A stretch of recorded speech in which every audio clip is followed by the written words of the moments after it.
ਤੁਸੀਂ ਦੇਖ ਰਹੇ ਹੋ ਵਿਜ਼ਨ ਪੰਜਾਬ ਟੀਵੀ ਅਤੇ ਅਸੀਂ ਹਾਜ਼ਰ ਹਾਂ ਅੱਜ ਦਾ ਵਿਜ਼ਨ ਪ੍ਰਾਈਮ ਟਾਈਮ ਸ਼ੋਅ ਲੈ ਕੇ ਔਰ ਇਸ ਪ੍ਰੋਗਰਾਮ ਨੂੰ ਅਸੀਂ ਸੋਮਵਾਰ ਤੋਂ ਲੈ ਕੇ ਵੀਰਵਾਰ ਵਾਲੇ ਦਿਨ ਤੱਕ ਤੁਹਾਡੀ ਸੇਵਾ 'ਚ ਅਸੀਂ ਹਾਜ਼ਰ ਕਰਦੇ ਹਾਂ। ਇਸ ਪ੍ਰੋਗਰਾਮ ਦਾ ਜੋ ਸਮਾਂ ਹੁੰਦਾ ਹੈ ਉਹ 7 ਤੋਂ 8 ਹੋਇਆ ਕਰਦਾ ਔਰ ਜਿੱਥੇ ਤੁਸੀਂ ਇਸ ਪ੍ਰੋਗਰਾਮ ਨੂੰ ਆਪਣੇ ਟੀਵੀ ਸੈੱਟ ਉੱਪਰ ਦੇਖ ਰਹੇ ਹੋ ਨਾਲ ਦੀ ਨਾਲ ਇਸ ਪ੍ਰੋਗਰਾਮ ਦਾ ਸਿੱਧਾ ਪ੍ਰਸਾਰਣ ਤੁਸੀਂ ਫੇਸਬੁੱਕ ਦੇ ਉੱਪਰ ਵੀ ਦੇਖ ਸਕਦੇ ਹੋ। ਕਿਸੇ ਵਜ੍ਹਾ ਨਾਲ ਤੁਸੀਂ ਪ੍ਰੋਗਰਾਮ ਦੇਖਣੋਂ ਖੁੰਝ ਗਏ ਤਾਂ ਤੁਸੀਂ ਫੇਸਬੁੱਕ ਤੇ ਸਰਚ ਕਰਨਾ ਹੈ ਵਿਜ਼ਨ ਪੰਜਾਬ ਟੀਵੀ ਕੈਨੇਡਾ ਤਾਂ ਉਹਦੇ ਉੱਪਰ ਜਦੋਂ ਤੁਸੀਂ ਕਲਿੱਕ ਕਰੋਗੇ ਤਾਂ ਸਾਰੇ ਦੇ ਸਾਰੇ ਲਿੰਕ ਜਿਹੜੇ ਉਹ ਮੌਜੂਦ ਹੈ। ਜਦੋਂ ਤੁਸੀਂ ਮਰਜ਼ੀ ਇਸ ਪ੍ਰੋਗਰਾਮ ਨੂੰ ਵਾਚ ਕਰ ਸਕਦੇ ਹਾਂ ਕਿਉਂਕਿ ਜਿੰਨੇ ਵੀ ਪ੍ਰੋਗਰਾਮ ਅਸੀਂ ਪੇਸ਼ ਕਰਦੇ ਹਾਂ ਉਹ ਕੋਸ਼ਿਸ਼ ਹੁੰਦੀ ਹੈ ਕਿ ਅਸੀਂ ਲਾਈਵ ਕੀਤੇ ਜਾਣ ਔਰ ਚਾਹੇ ਉਹ ਇੰਡੀਆ ਤੋਂ ਹੋਣ ਚਾਹੇ ਕੈਨੇਡਾ ਤੋਂ ਚਾਹੇ ਹੋਰ ਜਿੰਨੇ ਵੀ ਸਾਡੇ ਸਟੂਡੀਓਜ਼ ਹੈ ਅਸੀਂ ਉੱਥੋਂ ਪੇਸ਼ ਕਰਦੇ ਹਾਂ ਤਾਂ ਸਾਰੇ ਦੇ ਸਾਰੇ ਪ੍ਰੋਗਰਾਮ ਅਸੀਂ ਲਾਈਵ ਕਰਦੇ ਹਾਂ ਔਰ ਨਾਲ ਦੀ ਨਾਲ ਅਸੀਂ ਤਾਕੀਦ ਕਰਦੇ ਹਾਂ ਕਿ ਤੁਸੀਂ ਆਪਣੀ ਫੀਡਬੈਕ ਦੇਣੀ ਜ਼ਰੂਰ ਰੱਖਿਆ ਕਰੋ ਜਾਰੀ ਕਿਉਂਕਿ ਸਾਨੂੰ ਤੁਹਾਡੀ ਫੀਡਬੈਕ ਦੇ ਨਾਲ ਹੀ ਪਤਾ ਲੱਗਣਾ ਕਿ ਅਸੀਂ ਆਪਣੇ ਪ੍ਰੋਗਰਾਮਸ ਦੇ ਵਿੱਚ ਹੋਰ ਕਿੰਨਾ ਕੁ ਨਿਖਾਰ ਲਿਆ ਸਕਦੇ ਹਾਂ ਹੋਰ ਕਿੰਨਾ ਕੁ ਅਸੀਂ ਆਥੈਂਟਿਕ ਔਰ ਚੰਗੀ ਅਵੇਅਰਨੈਸ ਵਾਲੇ ਜਿਹੜੇ ਪ੍ਰੋਗਰਾਮ ਹੈ ਤੁਹਾਡੀ ਸੇਵਾ 'ਚ ਅਸੀਂ ਹਾਜ਼ਰ ਕਰੀਏ।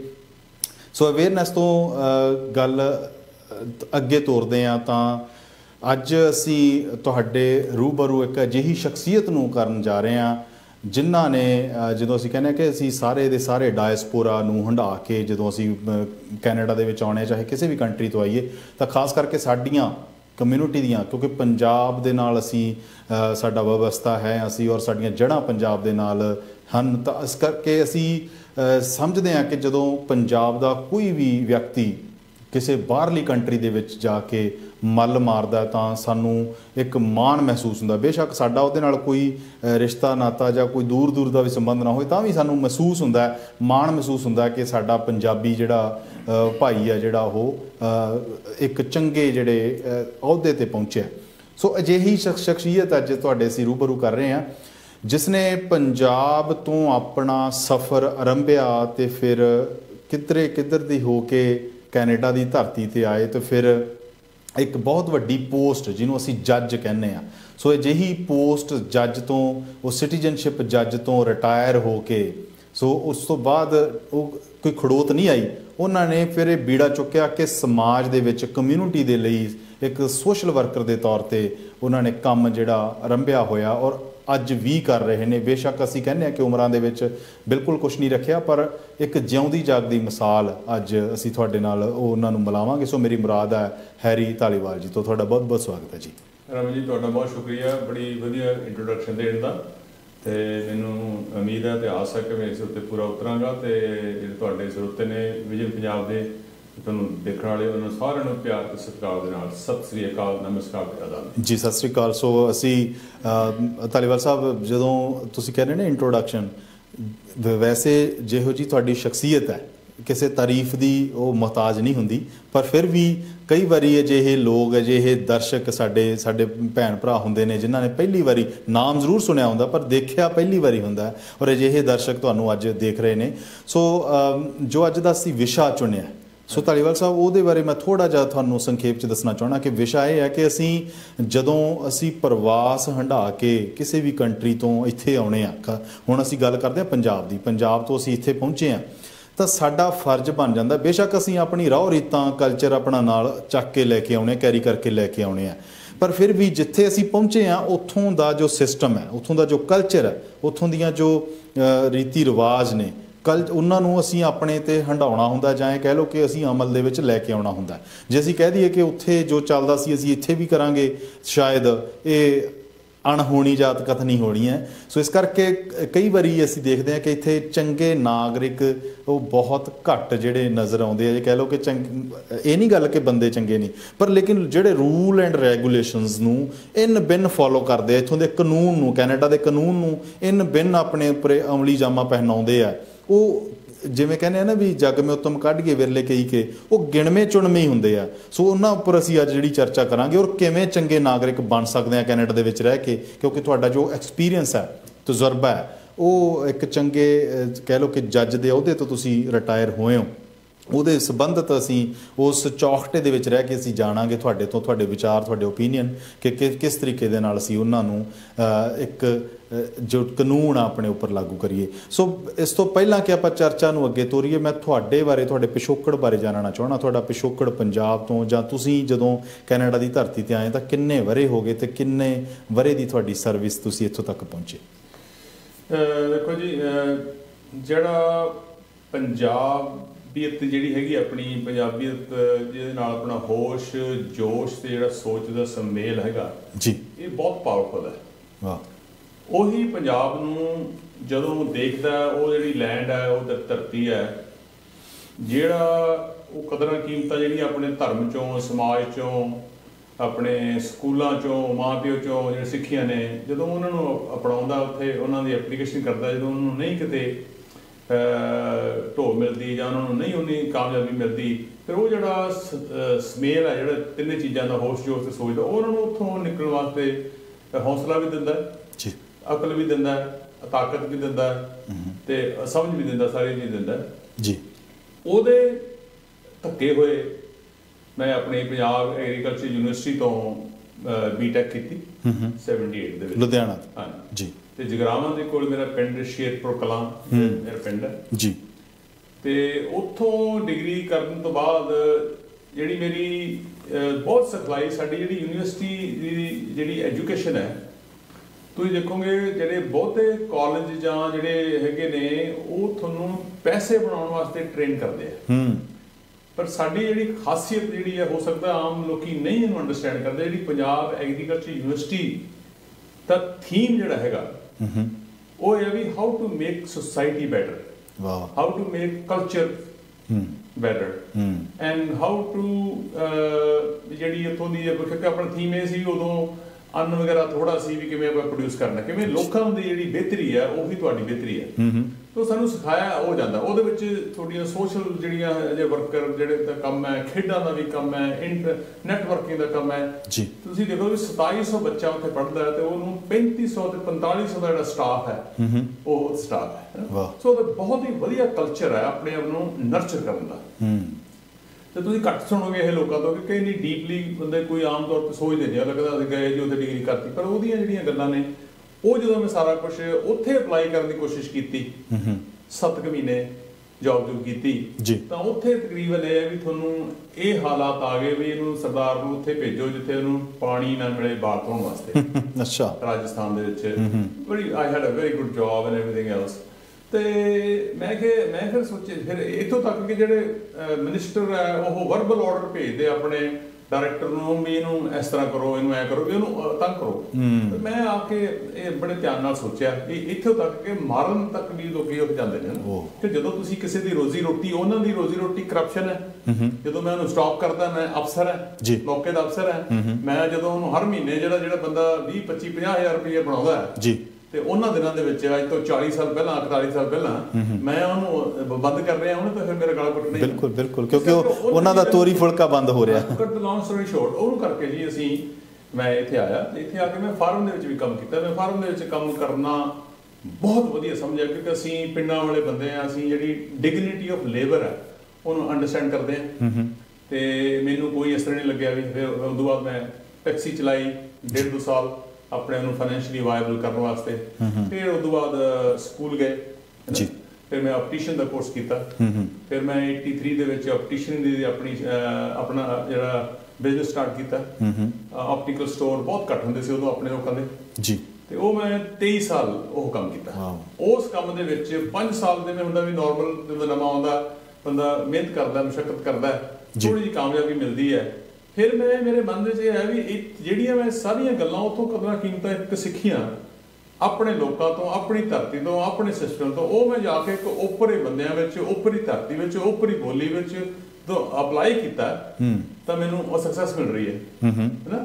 ਭਾਵੇਂ ਮੈਂ ਟੈਕਸੀ ਚਲਾਈ ਹੈ, ਭਾਵੇਂ ਮੈਂ ਫਾਰਮ ਕੰਮ ਕੀਤਾ, ਮਤਲਬ ਇਹ ਮੁਲਕ ਦੀ ਖਾਸੀਅਤ ਹੈ ਕਿ ਇਹਨੇ ਜਿੰਨੀ ਮਰਜ਼ੀ ਤਰੱਕੀ ਕਰ ਲਈ ਹੈ ਟੈਕਨੋਲੋਜੀ ਵਾਈਜ਼, ਕਿਰਤ ਦਾ ਤੇ ਰਿਵਾਰਡ ਦਾ ਰਿਲੇਸ਼ਨ ਨਹੀਂ ਟੁੱਟਣ ਦਿੱਤਾ। ਵਾਹ, ਸਹੀ ਹੈ, ਠੀਕ ਹੈ, ਬਿਲਕੁਲ। ਉਹ ਸਾਡੀ ਆਪਣੀ ਸਿੱਖੀ ਦੀ ਫਿਲਾਸਫੀ, ਗੁਰੂ ਨਾਨਕ ਦੀ ਫਿਲਾਸਫੀ ਦੇ ਨਾਲ ਬਹੁਤ ਮੇਲ ਖਾਂਦੀ ਹੈ ਜੀ। So I felt that very strongly ਵੀ this is my place. So ਇਸ ਕਰਕੇ ਫਿਰ ਆਊਟ ਆਫ ਗ੍ਰੈਟੀਟਿਊਡ ਜੀ ਜਦੋਂ ਮੇਰਾ ਕੰਮ ਹੈ ਮੈਨੂੰ ਬਹੁਤ ਵਧੀਆ ਲਾਈਫ ਦੇ ਰਿਹਾ ਤੇ ਮੈਂ ਉਦੋਂ ਬਾਅਦ ਫਿਰ out of gratitude you start thinking I'm not a property of my own family, I'm a property of the society. ਵਾਹ, ਬਹੁਤ ਅੱਛਾ। ਉੱਥੋਂ ਫਿਰ ਤੁਹਾਡੀਆਂ ਜਿਹੜੀਆਂ ਸੇਵਾਵਾਂ ਦੂਜੀਆਂ ਸਟਾਰਟ ਹੁੰਦੀਆਂ।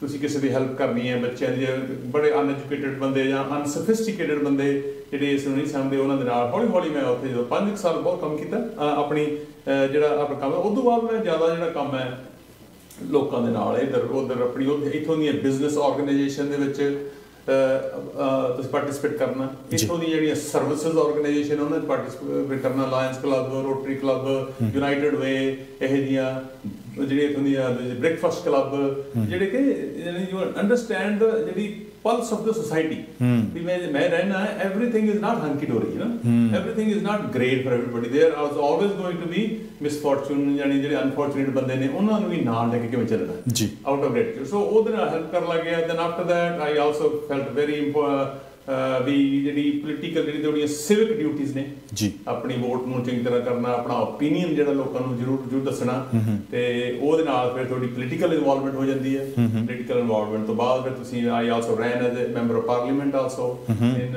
2000 ਐਂਡ ਦੈਨ ਉਹ ਤੋਂ ਬਾਅਦ ਜਦੋਂ ਮੈਂ ਦੇਖਿਆ ਵੀ ਮੇਰੀ 51-50 ਸਾਲ ਦੀ ਉਮਰ ਹੋਈ, this business is holding me back, I can give lot more and I can expand a little bit more। तो मैं अपना बिजनेस 23 साल बाद अपना बेच के, मेरा बिजनेस हले भी हैगा उत्थे ਉਹ, ਤੇ ਮੈਂ ਉਹ ਬਿਜ਼ਨਸ ਵੇਚ ਕੇ then I started working in industrial commercial real estate with the largest company in the world, Cushman and Wakefield, ਨਾ ਉਹ privately owned largest company in the world ਸੀ। ਅੱਛਾ, ਉਹਦੇ ਵਿੱਚ ਵੀ ਮੇਰਾ ਜਾਣ ਦਾ ਇਹ ਕਾਰਨ ਸੀ ਕਿ ਇੰਡਸਟਰੀਅਲ ਕਮਰਸ਼ੀਅਲ ਜਿਹੜਾ ਉਹ ਆਫਿਸ ਸੀਗਾ ਸਾਡਾ ਪੀਲ ਦਾ, ਉਹਨਾਂ ਦਾ Mississauga the, that was the busiest office, the best office in North America। ਤੇ ਪਰ ਉੱਥੇ ਆਪਣਾ ਬੰਦਾ ਕੋਈ ਹੈ ਨਹੀਂ ਸੀਗਾ, ਕੋਈ ਸੇਲ ਪਰਸਨ ਕੋਈ ਨਹੀਂ ਸੀ। ਅੱਛਾ। ਐਂਡ ਉੱਥੋਂ ਦਾ CEO, ਇੱਕ ਉਹਨਾਂ ਦਾ VPC ਸੀਨੀਅਰ, ਉਹ ਮੈਨੂੰ ਕਿਤੇ ਮੇਰੇ ਨੈਟਵਰਕ ਤੋਂ ਜਾਣਦਾ ਸੀ ਜੀ। ਮੈਂ ਉਹਨੂੰ ਇਹ ਸਵਾਲ ਪੁੱਛਿਆ ਵੀ ਸਾਡਾ ਉੱਥੇ ਕਿਉਂ ਨਹੀਂ ਬੰਦਾ, ਤੇ ਮੈਨੂੰ ਉਹਦੇ ਚਲੋ ਉਹਦਾ ਜਿਹੜਾ ਉਹਨੇ ਦਿੱਤਾ ਜਵਾਬ, ਤੇ ਉਹਦੇ ਬਾਅਦ ਮੈਂ ਕਿਹਾ ਚਲੋ ਮੈਂ ਇੱਥੇ ਜਾਂਦਾ। ਮੈਂ ਉੱਥੇ ਰੀਅਲ ਸਟੇਟ ਦਾ ਕੋਰਸ ਕਰਕੇ ਮੈਂ ਉੱਥੇ ਉਹਨਾਂ ਨਾਲ ਲਾ ਕੇ ਕੰਮ ਕਰਨ। ਮੈਂ ਕੰਮ ਉੱਥੇ ਇੰਨਾ ਜ਼ਿਆਦਾ ਨਹੀਂ ਕੀਤਾ, ਪਰ ਮੈਂ real estate, commercial, industrial, investment, finance, ਉਸ ਚੀਜ਼ ਦਾ ਮੇਰਾ ਇੰਟਰਸਟ ਹੋ ਗਿਆ ਬਹੁਤ ਜ਼ਿਆਦਾ। ਅੱਛਾ। ਫਿਰ ਮੈਂ ਉੱਥੇ ਉਹਨਾਂ ਨੂੰ ਦੱਸਿਆ ਵੀ ਸਾਡੇ ਬੱਚਿਆਂ ਨੂੰ ਤੁਸੀਂ ਕਿਵੇਂ ਹਾਇਰ ਕਰਨਾ, ਕਿਉਂਕਿ ਸਾਡਾ ਇਹ ਹੁੰਦਾ ਵੀ ਸਿੱਧਾ ਹੀ ਆ ਕੇ ਤੁਸੀਂ ਨਾ ਜਿਹੜੀ ਘਰ ਦਿਖਾਉਣ ਲੱਗ ਗਏ ਜਾਂ ਲੈਂਡ ਵੇਚਣ ਲੱਗ ਗਏ ਜਾਂ ਇਹ ਸਾਡੇ ਹੈ। ਪਰ ਜਿਹੜੇ ਇਹੋ ਜਿਹੀਆਂ ਕੰਪਨੀਆਂ ਨੇ, ਕੋਲੀਅਰ ਹੋ ਗਈ, ਕੁਸ਼ਮਨ ਵੇਕਫੀਲਡ ਹੋ ਗਈ, CBRE, ਉਹ ਕੀ ਕਰਦੇ ਆ, ਪਹਿਲਾਂ ਨਾ ਐਜ਼ ਏ ਰਿਸਰਚ ਐਨਾਲਿਸਟ ਬੱਚੇ ਆਉਂਦੇ ਨੇ ਜਦੋਂ ਉਹ ਯੂਨੀਵਰਸਿਟੀ ਪੜ੍ਹਦੇ ਨੇ ਜੀ, ਉਹਨਾਂ ਨੂੰ ਫਿਰ ਜਾਣੀ ਉਹ ਸਾਰੀਆਂ ਸਕਿੱਲ ਸਿੱਖਦੇ ਨੇ। ਜਿਹੜਾ ਇੱਕ ਸੀਨੀਅਰ ਬੰਦਾ ਹੈਗਾ ਉਹਦੇ ਨਾਲ ਉਹ 4-5 ਸਾਲ ਕੰਮ ਵੀ ਕਰਦੇ ਨੇ, ਤੇ ਜਦੋਂ ਉਹ ਆਪਣਾ ਕੰਮ ਸ਼ੁਰੂ ਕਰਦੇ ਨੇ ਫਿਰ ਤੇ ਇਸ ਕਰਕੇ ਮੈਂ ਉੱਥੇ ਉਹਨਾਂ ਨੂੰ ਇਹ ਦੱਸਿਆ ਕਿ ਤੁਸੀਂ ਜਿਹੜਾ ਮੈਚੁਰ ਬੰਦਾ ਨਾ ਹਾਇਰ ਕਰੋ, ਜਿਹੜੇ ਬੱਚੇ ਛੋਟੇ ਨੇ, ਜਿਹੜੇ ਕਾਲਜ ਪੜ੍ਹਦੇ ਨੂੰ ਹਾਇਰ ਕਰੋ। ਫਿਰ ਉਹਨਾਂ ਨੇ ਬੱਚੇ ਉਹ ਹਾਇਰ ਕਰਨ ਲੱਗੇ। ਤੇ ਐਨੀਵੇ, ਤੇ ਉਸ ਤੋਂ ਬਾਅਦ ਫਿਰ ਮੈਂ ਜਿਹੜਾ ਇਹੋ ਜਿਹੇ ਕੰਮ ਕਰਦਾ, ਹੋਰ ਜਿਹੜਾ ਦੁਨੀਆਦਾਰੀ ਦੇ ਨਾਲ ਨਾਲ ਆਪਣਾ ਕੋਈ ਸੇਵਾਵਾਂ ਕਰਦਾ, ਮੇਰੀ ਜਿਹੜੇ ਕੰਮ ਦਾ ਸੀਗਾ ਉਹ ਬੋਲਬਾਲਾ ਜਿਹੜੀ ਇੱਥੋਂ ਦੀ ਸਰਕਾਰ ਸੀ ਉਹਦੇ ਵਿੱਚ ਵੀ ਸੀਗਾ ਜੀ। ਤੇ ਉਹ ਉਹਨਾਂ ਨੇ ਕੰਨੀ ਇਹ ਹੁੰਦਾ ਵੀ ਹਾਂ ਵੀ ਇਹੋ ਜਿਹਾ ਬੰਦਾ ਜਿਹੜਾ ਹੈਗਾ, ਜਿਹਦੀ ਇਹੋ ਜਿਹੀ ਲਾਈਫ ਹੈ, ਇਹੋ ਜਿਹਾ ਹੌਸਲਾ ਹੈ, ਇਹੋ ਜਿਹੀ ਉਹਦੀ ਸ਼ਿੱਦਤ ਹੈ, ਵਧੀਆ ਤਰੀਕੇ ਦੇ ਨਾਲ, ਓਨੈਸਟੀ ਦੇ ਨਾਲ, ਹਾਰਡ ਵਰਕ ਦੇ ਨਾਲ ਜਿਹੜਾ ਬੰਦਾ ਇਸ ਲੈਵਲ ਦੇ ਉੱਤੇ ਪਹੁੰਚਦਾ, ਇਸ ਤਰ੍ਹਾਂ ਉਹਦੀ ਜਿਹੜਾ ਸੇਵਾਵਾਂ ਕਰਨ ਦਾ ਉਹਦਾ ਮੋਡ ਹੈ, ਉਹੋ ਜਿਹੇ ਬੰਦੇ ਨੂੰ ਅਸੀਂ ਜੱਜ ਲਾਉਣਾ ਚਾਹੀਦਾ, ਤਾਂ ਕਿ ਜਿਹੜਾ ਜਦੋਂ ਨਵਾਂ ਸ਼ਹਿਰੀ ਆ ਕੇ ਸਹੁੰ ਚੁੱਕਦਾ ਉਹਦੀ ਕਹਾਣੀ ਸੁਣ ਕੇ ਉਹ ਇਹ ਸੋਚੇ ਵੀ ਮੈਂ ਵੀ ਇਹੋ ਜਿਹਾ ਕੈਨੇਡੀਅਨ ਬਣਨਾ, ਤੇ ਮੈਂ ਵੀ ਜੇ ਅੱਜ ਟੈਕਸੀ ਚਲਾਉਣਾ, ਜਾਂ ਅੱਜ ਮੈਂ ਫਾਰਮ ਕੰਮ ਕਰਦਾ, ਜੇ ਮੈਂ ਬਿਲਕੁਲ ਜਿਹੜਾ ਇੱਥੋਂ ਦਾ ਸਾਡੀ ਕਦਰਾਂ ਕੀਮਤਾਂ ਨੂੰ ਬਰਕਰਾਰ ਰੱਖ ਕੇ ਤੁਸੀਂ ਜਦੋਂ ਆਪਦਾ ਮਿਹਨਤ ਕਰਦੇ ਹੋ, ਸਭ ਕੁਝ ਕਰਦੇ ਹੋ, ਤਾਂ ਤੁਸੀਂ ਜੱਜ ਵੀ ਬਣ ਸਕਦੇ ਹੋ। ਤੇ ਫਿਰ ਮੈਂ ਇੱਕ ਵਾਰੀ ਕਹਿਣਾ ਹੁੰਦਾ, ਆਪਣੇ ਦੇਖੋ ਤਰੱਕੀ ਵਾਈਜ਼ ਆਪਣੇ ਬਹੁਤ ਬੰਦੇ ਨੇ ਕੀਤਾ ਹੈ ਨਾ, ਆਪਾਂ ਸਭ ਕੁਝ ਕੀਤਾ ਹੈ ਜੀ। ਮੈਂ ਇੱਕ ਤੁਹਾਨੂੰ 2-4 ਲਾਈਨਾਂ ਦੇ ਵਿੱਚ ਕਹਿ ਦੇਣਾ।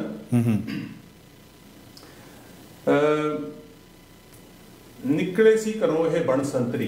ਮੈਂ ਐਕਚੁਅਲੀ ਇਹਨੂੰ ਸਟਾਰਟ ਇਸ ਤਰ੍ਹਾਂ ਕਰਦਾ, ਪੰਜਾਬੀਆਂ ਨੇ ਹਰ ਥਾਂ ਤੇ ਝੰਡੇ ਗੱਡਤੇ ਤੇ ਸਦੀਆਂ ਦੇ ਰਹਿਣ ਵਾਲੇ ਪਿੱਛੇ ਛੱਡਤੇ। ਵਾਹ ਵਾਹ। ਇਹਨਾਂ ਦੀਆਂ ਮਿਹਨਤਾਂ ਦੀ ਚੱਲੇ ਚਰਚਾ, ਕਰਦੇ ਨੇ ਕੰਮ ਦੱਬ ਸੋਚ ਖਰਚਾ, ਦੋਵਾਂ ਤਿੰਨਾਂ ਸਾਲਾਂ 'ਚ ਮਕਾਨ ਵੱਟਤੇ, ਪੰਜਾਬੀਆਂ ਨੇ ਹਰ ਥਾਂ ਤੇ ਝੰਡੇ ਕੱਢਤੇ ਤੇ ਸਦੀਆਂ ਦੇ ਰਹਿਣ ਵਾਲੇ ਪਿੱਛੇ ਛੱਡਤੇ। ਕੀ ਬਾਤ। ਨਿਕਲੇ ਸੀ ਘਰੋਂ ਇਹ ਬਣ ਸੰਤਰੀ, ਪਹਿਲਾਂ ਲੋਕੀ ਇੱਥੇ ਸੰਤਰੀ ਬਣ ਕੇ ਬਾਹਰ ਨਿਕਲੇ ਨੇ, ਸਿਕਿਉਰਿਟੀ ਗਾਰਡ। ਨਿਕਲੇ ਸੀ ਘਰੋਂ ਇਹ ਬਣ ਸੰਤਰੀ, ਬਣ ਗਏ ਵਿਧਾਇਕ ਨਾਲੇ ਮੁੱਖ ਮੰਤਰੀ। ਹੁਣ ਜਾਂਦੇ ਨੇ ਅਸੈਂਬਲੀ 'ਚ, ਬੈਠਦੇ ਅਸੈਂਬਲੀ 'ਚ, ਗੱਜਦੇ ਅਸੈਂਬਲੀ 'ਚ ਹਿੱਕ ਕੱਢ ਕੇ, ਪੰਜਾਬੀਆਂ ਨੇ ਹਰ ਥਾਂ ਤੇ ਝੰਡੇ ਕੱਢਦੇ, ਸਦੀਆਂ ਦੇ ਰਹਿਣ ਵਾਲੇ ਪਿੱਛੇ ਛੱਡਦੇ। ਇਹਨਾਂ ਕੋਲੋਂ ਸਿੱਖੋ, ਇਹਨਾਂ ਕੋਲੋਂ ਸਿੱਖੋ ਯਾਰੀਆਂ ਨਿਭਾਉਣੀਆਂ। ਬਹੁਤ ਅੱਛਾ। ਜਾਨਾਂ ਤਲੀ ਉੱਤੇ ਕਿਵੇਂ ਨੇ ਟਿਕਾਉਣੀਆਂ। ਕਿਆ। ਇਹਨਾਂ ਕੋਲੋਂ ਸਿੱਖੋ ਖੁਸ਼ੀਆਂ ਮਨਾਉਣੀਆਂ, ਕੰਨਾਂ ਉੱਤੇ ਹੱਥ ਰੱਖ ਹੀਰਾਂ ਗਾਉਣੀਆਂ। ਤਾਈਓ ਹਰ ਗੀਤ ਅੱਜ ਖੁਸ਼ੀ ਮਹਿਸੂਸ ਕਰੇ, ਪੰਜਾਬੀਆਂ ਦੀ ਗੱਲ ਦੁਨੀਆ ਨੂੰ ਦੱਸ ਕੇ। ਪੰਜਾਬੀਆਂ ਨੇ ਹਰ ਥਾਂ ਤੇ ਪੰਜਾਬੀਆਂ ਨੇ ਹਰ ਥਾਂ ਤੇ ਝੰਡੇ ਕੱਢਦੇ ਤੇ ਸਦੀਆਂ ਦੇ ਰਹਿਣ ਵਾਲੇ ਪਿੱਛੇ ਛੱਡਦੇ। ਸੋ ਇਸ ਕਰਕੇ ਮੇਰੀ ਪਲੈਨਿੰਗ ਨਹੀਂ ਸੀ ਤੁਹਾਨੂੰ ਗੱਲ ਕਰਨੀ, ਮੈਨੂੰ ਯਾਦ ਆ ਗਿਆ ਕਿ ਇਹਦੇ ਵਿੱਚ ਪਹਿਲਾਂ ਮੇਰਾ ਜੋਸ਼ ਦਾ ਕੰਮ ਆਉਂਦਾ, ਹੋਸ਼ ਦਾ ਕੰਮ ਆਉਂਦਾ ਵੀ ਮੈਂ ਯਾਰ ਆਪਣੀ ਅਪਰਚੁਨਿਟੀ ਲੈਣੀ ਹੈ। ਤੁਸੀਂ ਉੱਥੇ ਆਪਣੇ ਮੁਲਕ ਛੱਡ ਕੇ ਆ ਜਾਂਦੇ ਹੋ ਜੀ। ਉਸ ਤੋਂ ਬਾਅਦ ਤੁਸੀਂ ਜਦੋਂ ਗ੍ਰੈਟੀਟਿਊਡ ਥੋੜਾ ਜਿਹਾ ਹੁੰਦਾ ਵੀ ਮੈਂ ਸਿਆਸਤ ਹਿੱਸਾ ਲੈਣਾ, ਇਹ ਕਰਨਾ ਉਹ ਕਰਨਾ, ਤੁਸੀਂ ਮੁੱਖ ਮੰਤਰੀ ਬਣ ਜਾਂਦੇ ਹੋ, ਹਨਾ, ਇੱਥੇ ਆ ਕੇ ਕਾਮਯਾਬ ਹੋ ਜਾਂਦੇ। ਮੇਰਾ ਉਹਦਾ ਮੈਂ ਕਹਿਣ ਦਾ ਮਤਲਬ ਹੈ। ਫਿਰ ਉਸ ਤੋਂ ਬਾਅਦ ਇਹ ਵੀ ਤੁਸੀਂ ਉਹਦੇ ਨਾਲ ਆਪਣੀ ਲਾਈਫ ਨੂੰ ਇੰਜੋਏ ਵੀ ਕਰਦੇ ਹੋ। ਬਿਲਕੁਲ, ਉਹਦੀ ਲਾਈਫ ਨੂੰ ਇੰਜੋਏ ਵੀ ਕਰਦੇ ਹੋ। ਉਹਦੇ ਕੋਈ ਤੁਹਾਨੂੰ ਦੇਸ਼ ਵਾਸਤੇ ਕੁਝ ਕਰਨਾ ਪੈਂਦਾ, ਤੁਸੀਂ ਕਰਦੇ ਵੀ ਹੋ। ਆਪਣੀ ਸੁਸਾਇਟੀ ਵਾਸਤੇ ਤੁਸੀਂ ਕਰਦੇ ਵੀ ਹੋ। ਮੈਂ ਇਹ ਕਹਿੰਦਾ ਹੁੰਦਾ ਵੀ ਆਪਣੇ ਬੱਚਿਆਂ ਵਾਸਤੇ ਤਾਂ ਜਾਨਵਰ ਵੀ ਕਰਦੇ ਨੇ। ਬਿਲਕੁਲ ਨਾ। ਮੇਰੇ ਹੁਣ 2 ਬੱਚੇ ਨੇ, ਉਹਨਾਂ ਦੀ ਏਜ ਐਸੀ ਹੈ, ਉਹਨਾਂ ਦੀ 29-30-35 ਸਾਲ ਦੀ ਏਜ ਹੈ। ਤਾਂ ਉਹਨਾਂ ਵਾਸਤੇ ਮੈਂ ਸਾਰੀ ਉਮਰ ਕਰੀ ਜਾਣਾ, ਉਹ ਵੱਖਰੀ ਗੱਲ ਹੈ। ਉਹ ਤਾਂ ਸਾਰੇ ਨੇ ਕਰੀ ਜਾਣਾ, ਉਹ ਤਾਂ ਜਾਨਵਰਾਂ ਨੇ ਵੀ ਕਰਨਾ ਜੀ। ਮੈਂ ਅਸਲੀ ਜਿਹੜੀ ਕੈਨੇਡੀਅਨ ਸਪਿਰਿਟ ਜਾਂ ਇਨਸਾਨੀਅਤ ਦੀ ਡਾਇਮੈਂਸ਼ਨ ਉਦੋਂ ਮਹਿਸੂਸ ਕਰੂੰਗਾ ਜੇ ਉਹਨੇ ਚਾਅ ਦੇ ਨਾਲ, ਉਹਨੇ ਫਿਕਰ ਦੇ ਨਾਲ, ਉਹਨੇ ਜੋਸ਼ ਦੇ ਨਾਲ ਮੈਂ ਕਿਸੇ ਹੋਰ ਬੱਚੇ ਦਾ ਉਹਨਾਂ ਰਿਸਕ ਲੈ ਕੇ ਕਿਸੇ ਹੋਰ ਬੱਚੇ ਵਾਸਤੇ ਕੁਝ ਕਰੂੰਗਾ ਜਿਹੜਾ ਮੈਨੂੰ ਮੈਂ ਜਾਣਦਾ ਨਹੀਂ। ਸੋ ਜਿਵੇਂ ਤੁਸੀਂ ਦੇਖੋ, ਮੈਂ ਬਹੁਤ ਸਾਰੀਆਂ ਗੱਲਾਂ ਤੁਹਾਨੂੰ ਜਦੋਂ ਭੂਮਿਕਾ ਦੇ ਵਿੱਚ ਮੈਂ ਦੱਸੀਆਂ ਦਰਸ਼ਕਾਂ ਨੂੰ, ਔਰ ਮੈਨੂੰ ਇਹ ਵੀ ਅੱਜ ਪਤਾ ਲੱਗਿਆ ਕਿ ਇੱਕ ਬਹੁਤ ਚੰਗੇ ਤੁਸੀਂ ਇੱਕ ਕਵੀ ਵੀ ਹੋ, ਔਰ ਜੇ ਇਹ ਵੀ ਕੋਈ ਅਤਕਥਨੀ ਨਹੀਂ ਹੈ ਕਿ ਗੁਣਾਂ ਦੀ ਗੁਥਲੀ ਹੋ ਤੁਸੀਂ।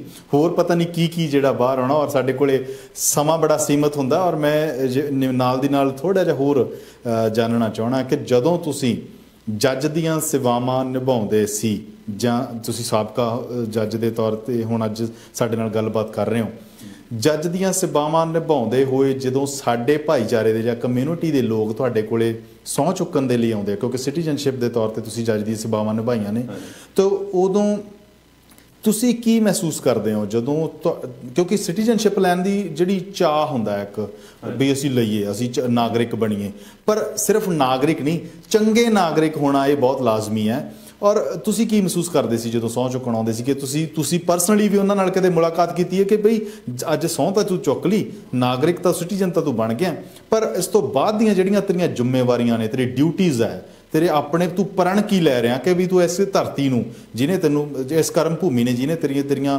ਜਿਹੜੀਆਂ ਪੁਸ਼ਤਾਂ ਨੂੰ ਸੁਧਾਰਤਾ ਹੈ, ਤੇਰਾ ਸਵਰਗ ਬਣਾਤਾ, ਤੇਰਾ ਫਿਊਚਰ ਬਣਾਤਾ, ਤੂੰ ਕੀ ਦੇਣ ਦੇ ਰਿਹਾ ਇਹਨੂੰ। ਹਾਂਜੀ, ਇਹ ਇੱਕ ਬੜਾ ਜਿਹੜਾ ਉਹ ਵਕਤ ਹੁੰਦਾ ਨਾ ਜਦੋਂ ਬੰਦਾ ਸਿਟੀਜ਼ਨਸ਼ਿਪ ਲੈਂਦਾ, ਉਹ ਨਾ ਜਿਵੇਂ ਕੋਈ ਖੇਤੀਬਾੜੀ ਜਿਹੜਾ ਬੰਦਾ ਕਰਦਾ ਜਾਣਦਾ ਵੀ ਜਦੋਂ ਤੁਹਾਡੀ ਰੌਣੀ ਕੀਤੀ ਪਈ ਹੋਵੇ, ਬੱਤ ਹੋਵੇ, ਉਸ ਤੋਂ ਬਾਅਦ ਵਾਹ ਕੇ ਜ਼ਮੀਨ ਤੁਸੀਂ ਬੀਜਣ ਵਾਸਤੇ ਤਿਆਰ ਕੀਤੀ ਹੁੰਦੀ ਹੈ, ਉਸ ਤਰ੍ਹਾਂ ਦਾ ਬੰਦਾ।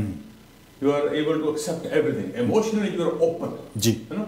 ਤੁਹਾਡੇ ਸਾਰੇ ਕੱਲਾ ਜਿਹੜਾ ਮਾਲੀਕੂਲ ਤੁਹਾਡੇ ਅੰਦਰ ਬੋਡੀ 'ਚ ਆ, ਉਹ ਕੱਲਾ ਸੈੱਲ ਹੈ, ਉਹ ਤਿਆਰ ਹੁੰਦਾ ਮੈਨੂੰ ਹੁਣ ਜੋ ਵੀ ਕੋਈ ਮਿਲ ਜਾਵੇ ਅੰਦਰ ਹੰਡਾ ਲੈਣਾ।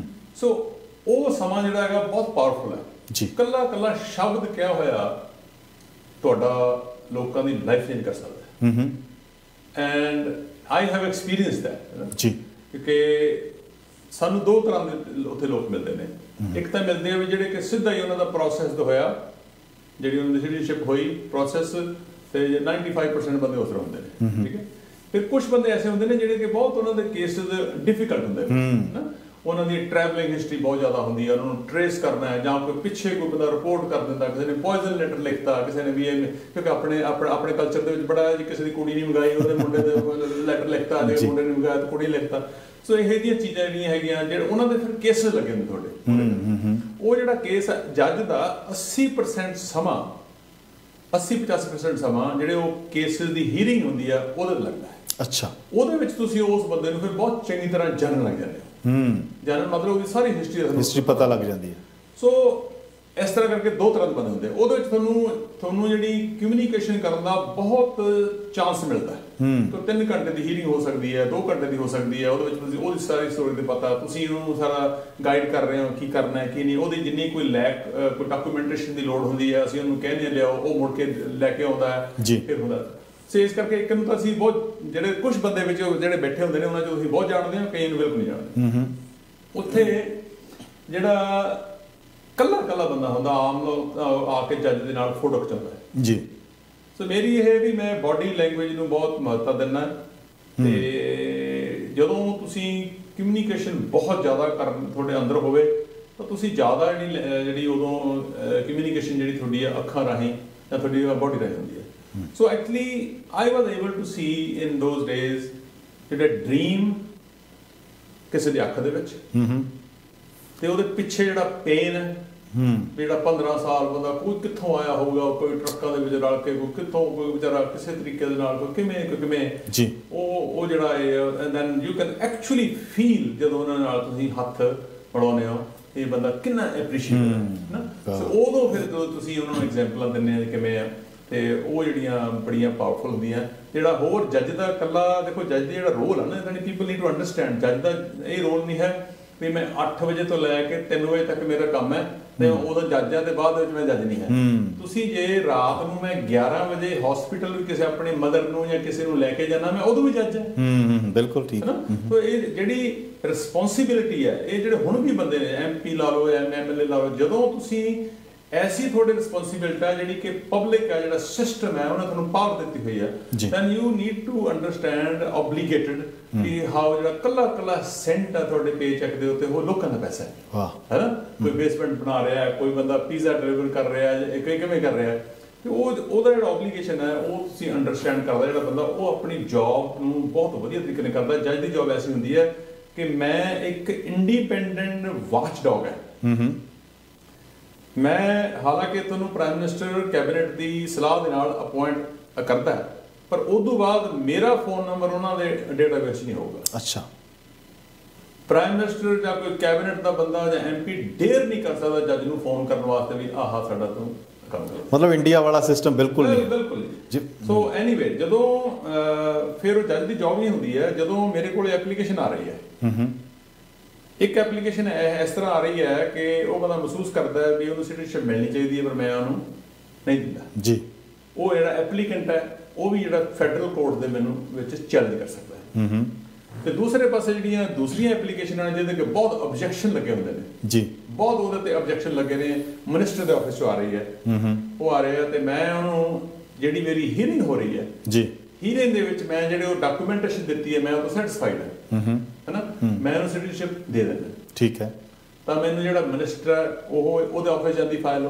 ਜੀ ਉਹਨਾਂ ਦੇ ਲਾਇਰਸ ਦੇਖਦੇ ਨੇ ਜੇ ਉਹ ਕੋਈ ਲੂਪਹੋਲ ਹੋਵੇ ਤਾਂ ਉਹ ਵੀ ਮੈਨੂੰ ਚੈਲੰਜ ਕਰ ਸਕਦਾ ਅੱਛਾ ਮੈਂ ਟੋਟਲੀ ਇੰਡੀਪੈਂਡੈਂਟ ਹੈ ਸੋ ਇਸ ਕਰਕੇ ਜਿਹੜਾ ਇਹ ਰੋਲ ਹੈ ਇੰਨਾ ਇੰਪੋਰਟੈਂਟ ਹੈ ਕਿ ਤੁਸੀਂ ਇਹਨੂੰ lightly you don't take it as a job No, it is such a obligation. और ਤੁਸੀਂ ਵੀ ਜੇ ਗਲਤ ਕਰਤਾ ਤਾਂ ਬਹੁਤ ਅਗਲੇ ਦਾ ਉਹਦਾ ਕਿੰਨਾ ਉਹਦਾ ਡੋਮਿਨੋ ਜਿਹੜਾ ਇਫੈਕਟ ਪਏਗਾ ਉਹਦੀ ਜ਼ਿੰਦਗੀ ਤਾਂ ਚਲੋ ਇੱਕ ਪਾਸੇ ਔਰ ਤੁਹਾਨੂੰ ਵੀ ਕਈ ਵਾਰੀ ਉਹ ਇਸ ਚੀਜ਼ ਦਾ ਹਰਜ਼ਾਨਾ ਜਿਹੜਾ ਭੁਗਤਣਾ ਪੈ ਸਕਦਾ ਐਬਸੋਲੂਟਲੀ ਸੋ ਇੱਕ ਬ੍ਰੇਕ ਦਾ ਸਮਾਂ ਹੋ ਚੱਲਿਆ ਬ੍ਰੇਕ ਤੋਂ ਬਾਅਦ ਆਪਾਂ ਜਲਦ ਹਾਜ਼ਰ ਹੁੰਨੇ ਔਰ ਬਹੁਤ ਸਾਰੀਆਂ ਜਿਹੜੀਆਂ ਗੱਲਾਂ ਉਹ ਤੁਹਾਡੇ ਅੱਜ ਪਟਾਰੇ ਦੇ ਵਿੱਚੋਂ ਅਸੀਂ ਬਹੁਤ ਕੁਝ ਸਿੱਖਣਾ ਔਰ ਦਰਸ਼ਕਾਂ ਨੂੰ ਨਾਲ ਸਾਂਝਾ ਕਰਨਾ ਫਿਰ ਆਪਾਂ ਉਸ ਤੋਂ ਬਾਅਦ ਚਰਚਾ ਕਰਦੇ ਹਾਂ ਇੱਕ ਛੋਟੀ ਜਿਹੀ ਬ੍ਰੇਕ ਤੋਂ ਬਾਅਦ ਜਲਦ ਹਾਜ਼ਰ ਹੁੰਨੇ ਆ ਦੋਸਤੋ ਇਉਂ ਗਏ ਤੇ ਇਉਂ ਗਏ ਧੰਨਵਾਦ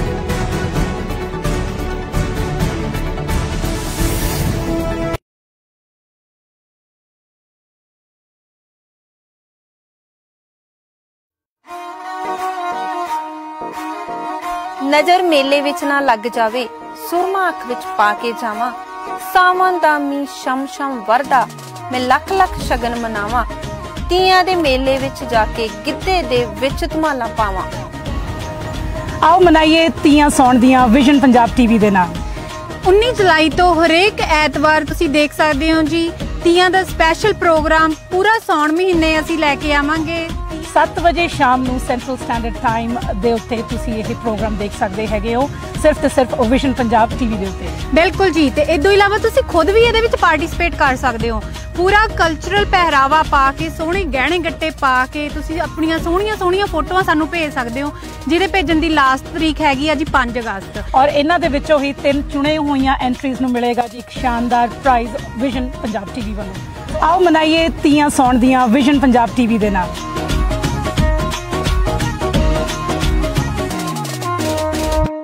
ਕਿ ਤੁਸੀਂ ਵੀ ਲੱਭ ਰਹੇ ਹੋ ਪ੍ਰਾਪਰਟੀ, ਤਾਂ ਅੱਜ ਹੀ ਸੰਪਰਕ ਕਰੋ ਸੁਨੀਲ ਗਰਗ ਨੂੰ, ਜੋ ਕਿ ਵਿਨੀਪੈਗ ਮੈਨੀਟੋਬਾ ਵਿੱਚ ਬਾਇਰਸ ਤੇ ਸੈਲਰਸ ਨਾਲ ਹਰ ਪ੍ਰਾਈਸ ਪੁਆਇੰਟ ਤੇ ਕਰਦੇ ਨੇ ਕੰਮ। ਚਾਹੇ ਬਾਇਰਸ ਲਈ ਮਲਟੀਪਲ ਆਫਰ ਸਿਚੁਏਸ਼ਨ ਹੋਵੇ ਜਾਂ ਸੈਲਰਸ ਲਈ ਵਧੀਆ ਮੁੱਲ ਤੇ ਗੱਲਬਾਤ ਕਰਨਾ, ਸੁਨੀਲ ਗਰਗ ਪ੍ਰੋਵਾਈਡ ਕਰਵਾਉਂਦੇ ਨੇ ਕਲਾਇੰਟਸ ਨੂੰ ਹਰ ਸਿਚੁਏਸ਼ਨ ਵਿੱਚ ਫਾਇਦੇਮੰਦ deal, simplified process and hassle free experience. ਇਹੀ ਚੀਜ਼ ਬਣਾਉਂਦੀ ਹੈ ਸੁਨੀਲ ਗਰਗ ਨੂੰ ਬਾਕੀਆਂ ਨਾਲੋਂ ਵੱਖ। Full MLS listings, strong online presence, open houses until sold, negotiable commission, property कोई भी होवे, residential building, commercial spaces, hotels, gas stations, motels and many more। अपनी ड्रीम प्रॉपर्टी लैन लई आज ही संपर्क करो सुनील गर्ग नू 2042920177 ते।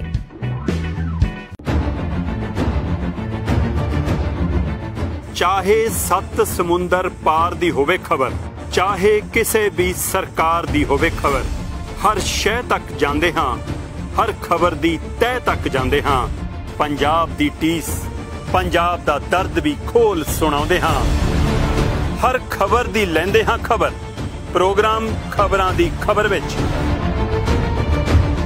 मेरे नाल जानी कि दीपक शर्मा चनारथल नाल शामी 8:30 बजे सोमवार तो शुक्रवार तक देखना ना भुलना खबरां दी खबर।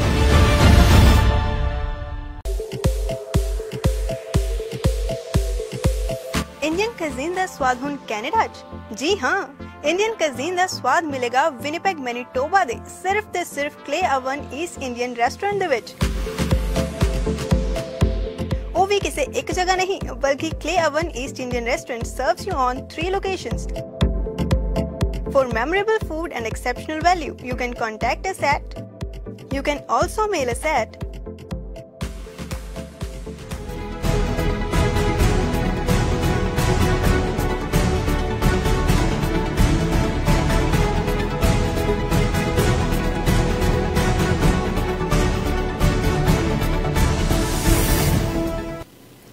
ब्रेक तो बाद फिर तो थोड़ा स्वागत है। तो तुसी देख रहे हो विजन पंजाब टीवी और प्रोग्राम का नाम है जो पेश कर रहे हैं विजन प्राइम टाइम शो। और असी सोमवार तो लैके वीरवार वाले दिन तक तुहाडी सेवा च असी हाज़र होंगे और समा इस प्रोग्राम का होंदा है 7 ਤੋਂ 8। और किसी भी किस्म का सवाल सुझाव जां तुसी कोई जानकारी चाहुंदे आ कि लोकां तक पहुँचती हो जाए, तुहाडा कोई एक्सपीरियंस है तुसी चाहुंदे आ कि लोकां तक पहुँचता हो सके, तो 905 790 9099 स्टूडियो के नंबर। और अज जो असी विचार चर्चा कर रहे हैं एक चंगे नागरिक दे गुण अते ये कह लो कि चंगे नागरिक नूं असी किवें पछाणीए जां चंगा नागरिक बनना किवें संभव है, ये सारी जिहड़ी चर्चा कर रहे हैं। और एक अज एक अजिही शख्सियत है जिन्हों असी कहने हैं ना कि बहुत उच्चा अहुदा, एक उच्चा रुतबा हुंदा है जज का। अजिहे जज नूं असी पेश कर रहे हैं जो कि कैनेडा दे विच आके जज दे रुतबे दे जज दे अहुदे तो रिटायर हो के अज साडे स्टूडियो दे विच अपने तजुर्बिਆਂ ਨੂੰ ਜਿਹੜਾ ਉਹ ਸਾਡੇ ਨਾਲ शेयर कर रहा। सो फिर तो एक बारी स्वागत करते हैं हैरी धालीवाल जी का, तुहाडा फिर तो स्वागत है जी एक बारी तो। सो जिहड़ी आपां ब्रेक तो पहलां चर्चा कर रहे सी कि भी नागरिक चंगे नागरिक दे गुण की हुंदे ने ते जां चंगे नागरिक बनना किवें संभव है।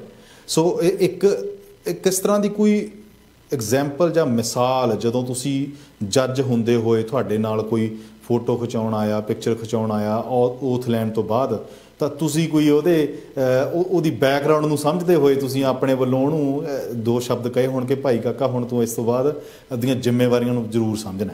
ਹਾਂਜੀ, ਇਹ ਬੜੇ ਕੇਸ ਨੇ ਜੇ ਬਹੁਤ ਐਗਜ਼ਾਮਪਲ ਨੇ। ਹੁਣ ਵੀ ਜਦੋਂ ਮੈਂ ਵਿਚਰਦਾ ਹੈ ਕਈ ਵਾਰੀ ਬਾਹਰ ਮਿਲਦਾ ਤਾਂ ਮੈਨੂੰ ਉਹ ਬੰਦੇ ਹੁਣ ਵੀ ਕਈ ਵਾਰੀ ਮਿਲਦੇ ਨੇ, ਮੈਨੂੰ ਯਾਦ ਵੀ ਨਹੀਂ ਹੁੰਦਾ ਮੈਂ ਆਹ ਗੱਲ ਆਖੀ ਹੈ। ਐਂਡ ਦੈਨ ਪੀਪਲ, ਮੈਂ ਤੁਹਾਨੂੰ ਇੱਕ ਦਿਨ ਹੈਗਾ ਐਗਜ਼ਾਮਪਲ, ਮੈਂ ਇੱਕ ਗੁਰਦੁਆਰਾ ਸਾਹਿਬ ਗਿਆ ਤਾਂ ਵਿੰਟਰ ਦਾ ਟਾਈਮ ਸੀਗਾ ਜੀ, ਤੇ ਮੈਂ ਮੱਥਾ ਟੇਕ ਕੇ ਜਦੋਂ ਬਾਹਰ ਨਿਕਲਣ ਲੱਗਿਆ ਤਾਂ ਇੱਕ ਪਰਿਵਾਰ ਮਤਲਬ ਫਾਦਰ ਮਦਰ ਤੇ ਉਹਨਾਂ ਦੇ ਗਾਹਾਂ ਬੇਟਾ ਤੇ ਉਹਨਾਂ ਦੀ ਜਿਹੜੀ ਨੌਂ ਜੀ ਤੇ ਇੱਕ ਉਹਨਾਂ ਦੇ ਕੋਲ ਛੋਟਾ ਜਿਹਾ ਬੱਚਾ ਚੱਕਿਆ ਹੋਇਆ ਸੀਗਾ, ਉਹ ਖੜੇ। ਤੇ ਜਦੋਂ ਮੈਂ ਬਾਹਰ ਨਿਕਲਿਆ ਤਾਂ ਮੈਨੂੰ ਕਹਿੰਦੇ ਅੰਕਲ ਜੀ ਸਤਿ ਸ਼੍ਰੀ ਅਕਾਲ, ਉਹ ਜਿਹੜੀ ਉਹਨਾਂ ਦੀ ਕੁੜੀ ਸੀਗੀ ਜੀ। ਮੈਂ ਕਿਹਾ ਸਤਿ ਸ਼੍ਰੀ ਅਕਾਲ ਬੇਟੇ, ਪਰ ਮੈਂ ਫਿਰ ਉਹਦੇ ਹਿਸਾਬ ਲਾ ਲੈਣਾ ਵੀ ਮੈਨੂੰ ਇਹ ਉਹਦੀ ਨਹੀਂ ਮੈਨੂੰ ਜਾਣਦੇ, ਪਰ ਉੱਥੇ ਮੈਨੂੰ ਮਿਲੇ ਹੋਣਗੇ ਜੀ।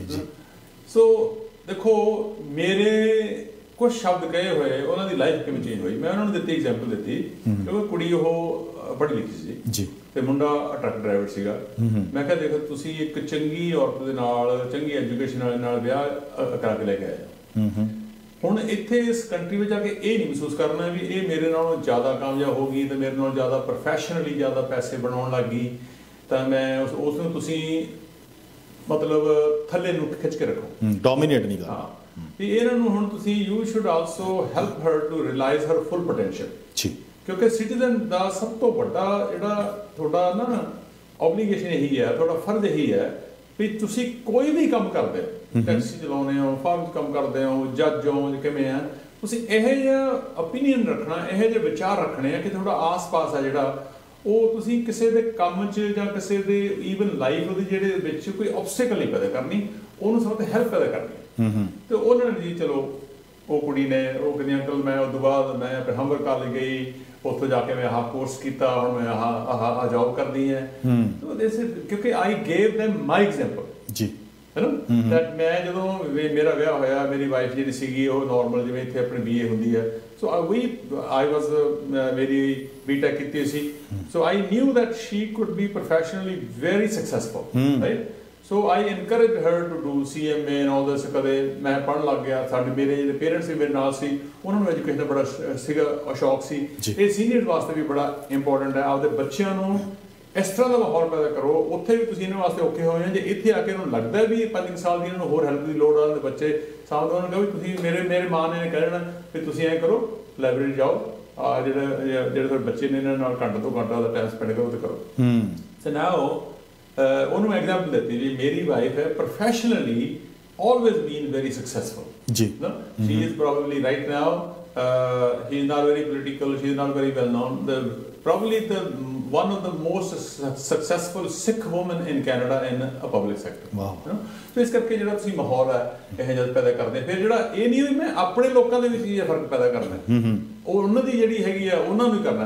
ਮੇਰਾ ਇਹ ਫਰਜ਼ ਹੈ ਵੀ ਮੈਂ ਜਦੋਂ ਮੇਨ ਸਟ੍ਰੀਮ ਦੇ ਵਿੱਚ ਵਿਚਰਦਾ ਜੀ, ਉਹਨਾਂ ਦੇ ਵੀ ਜਿਹੜੇ ਸਾਰੇ ਸਵਾਲ ਨੇ ਵੀ ਇਹ ਜਿਹੜਾ ਬਰਾਊਨ ਸਕਿਨ ਹੈ, ਇਹੋ ਜਿਹਾ ਐਕਸੈਂਟ ਹੈ, ਇਹ ਜਿਹੜੇ ਬੰਦੇ ਦੇ ਪੱਗ ਬੰਨੀ ਹੈ, ਇਹ ਕੌਣ ਨੇ, ਕੀ ਕਰਦੇ ਨੇ, ਉਹਨਾਂ ਨੂੰ ਵੀ ਤੁਸੀਂ ਆਪਣੇ ਬਿਹੇਵੀਅਰ ਨਾਲ, ਵਿਚਾਰਾਂ ਨਾਲ ਇਸ ਤਰ੍ਹਾਂ ਮਹਿਸੂਸ ਕਰਾਉਣਾ ਵੀ ਇਹ ਵੀ ਸਾਡੇ ਵਰਗੇ ਨੇ, ਸਾਡੇ ਵਰਗੇ ਕੈਨੇਡੀਅਨ ਨੇ, ਉਹਨੇ ਹੀ ਸ਼ਿੱਦਤ ਨਾਲ ਮਿਹਨਤ ਨਾਲ ਕੰਮ ਕਰਦੇ ਨੇ।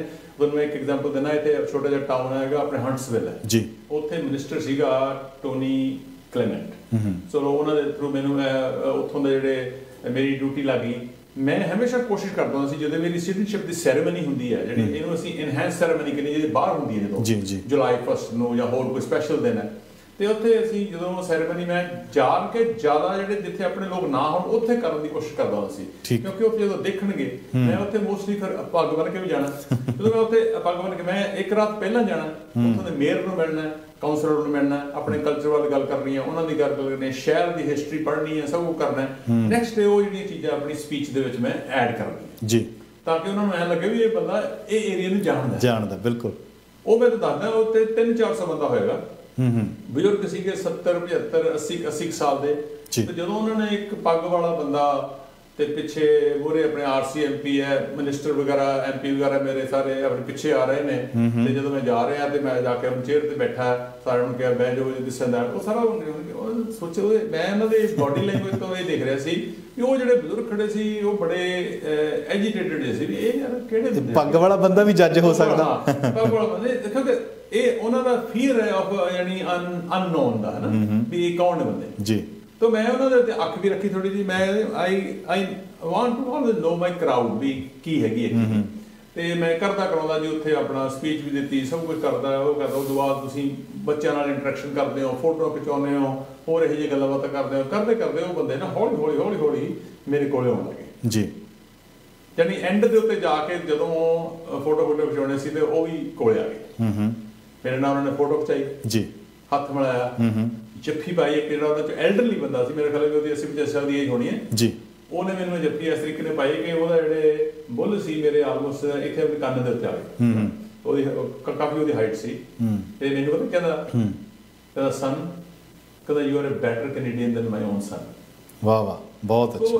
ਇਹ ਜਿਹੜਾ ਹੁੰਦਾ ਤੁਸੀਂ ਜਿਹੜਾ ਚੰਗਿਆਈ ਨੂੰ ਜਿਹੜਾ ਇਹਨੂੰ ਰੇਡੀਏਟ ਕਰਨਾ, ਆਪਣੇ ਕਲਚਰ ਦਾ ਜਿਹੜਾ ਹੋਸ਼ ਤੇ ਜੋਸ਼ ਤੇ ਸੋਚ ਦਾ ਸਮੇਲ ਹੈ, ਜਦੋਂ ਉਹ ਉੱਭਰ ਕੇ ਆਊਗਾ ਨਾ ਤੁਹਾਡਾ ਜਿਹੜਾ ਸੁਭਾਅ ਦੇ ਵਿੱਚੋਂ ਜੀ, ਪੰਜਾਬੀਅਤ ਦੀ ਜਿਹੜੀ ਆ ਬੋਲਬਾਲਾ ਜਿਹੜਾ ਹੈਗਾ ਉਹ ਕਦੇ ਘਟੇ ਨਹੀਂ ਸਕਦਾ।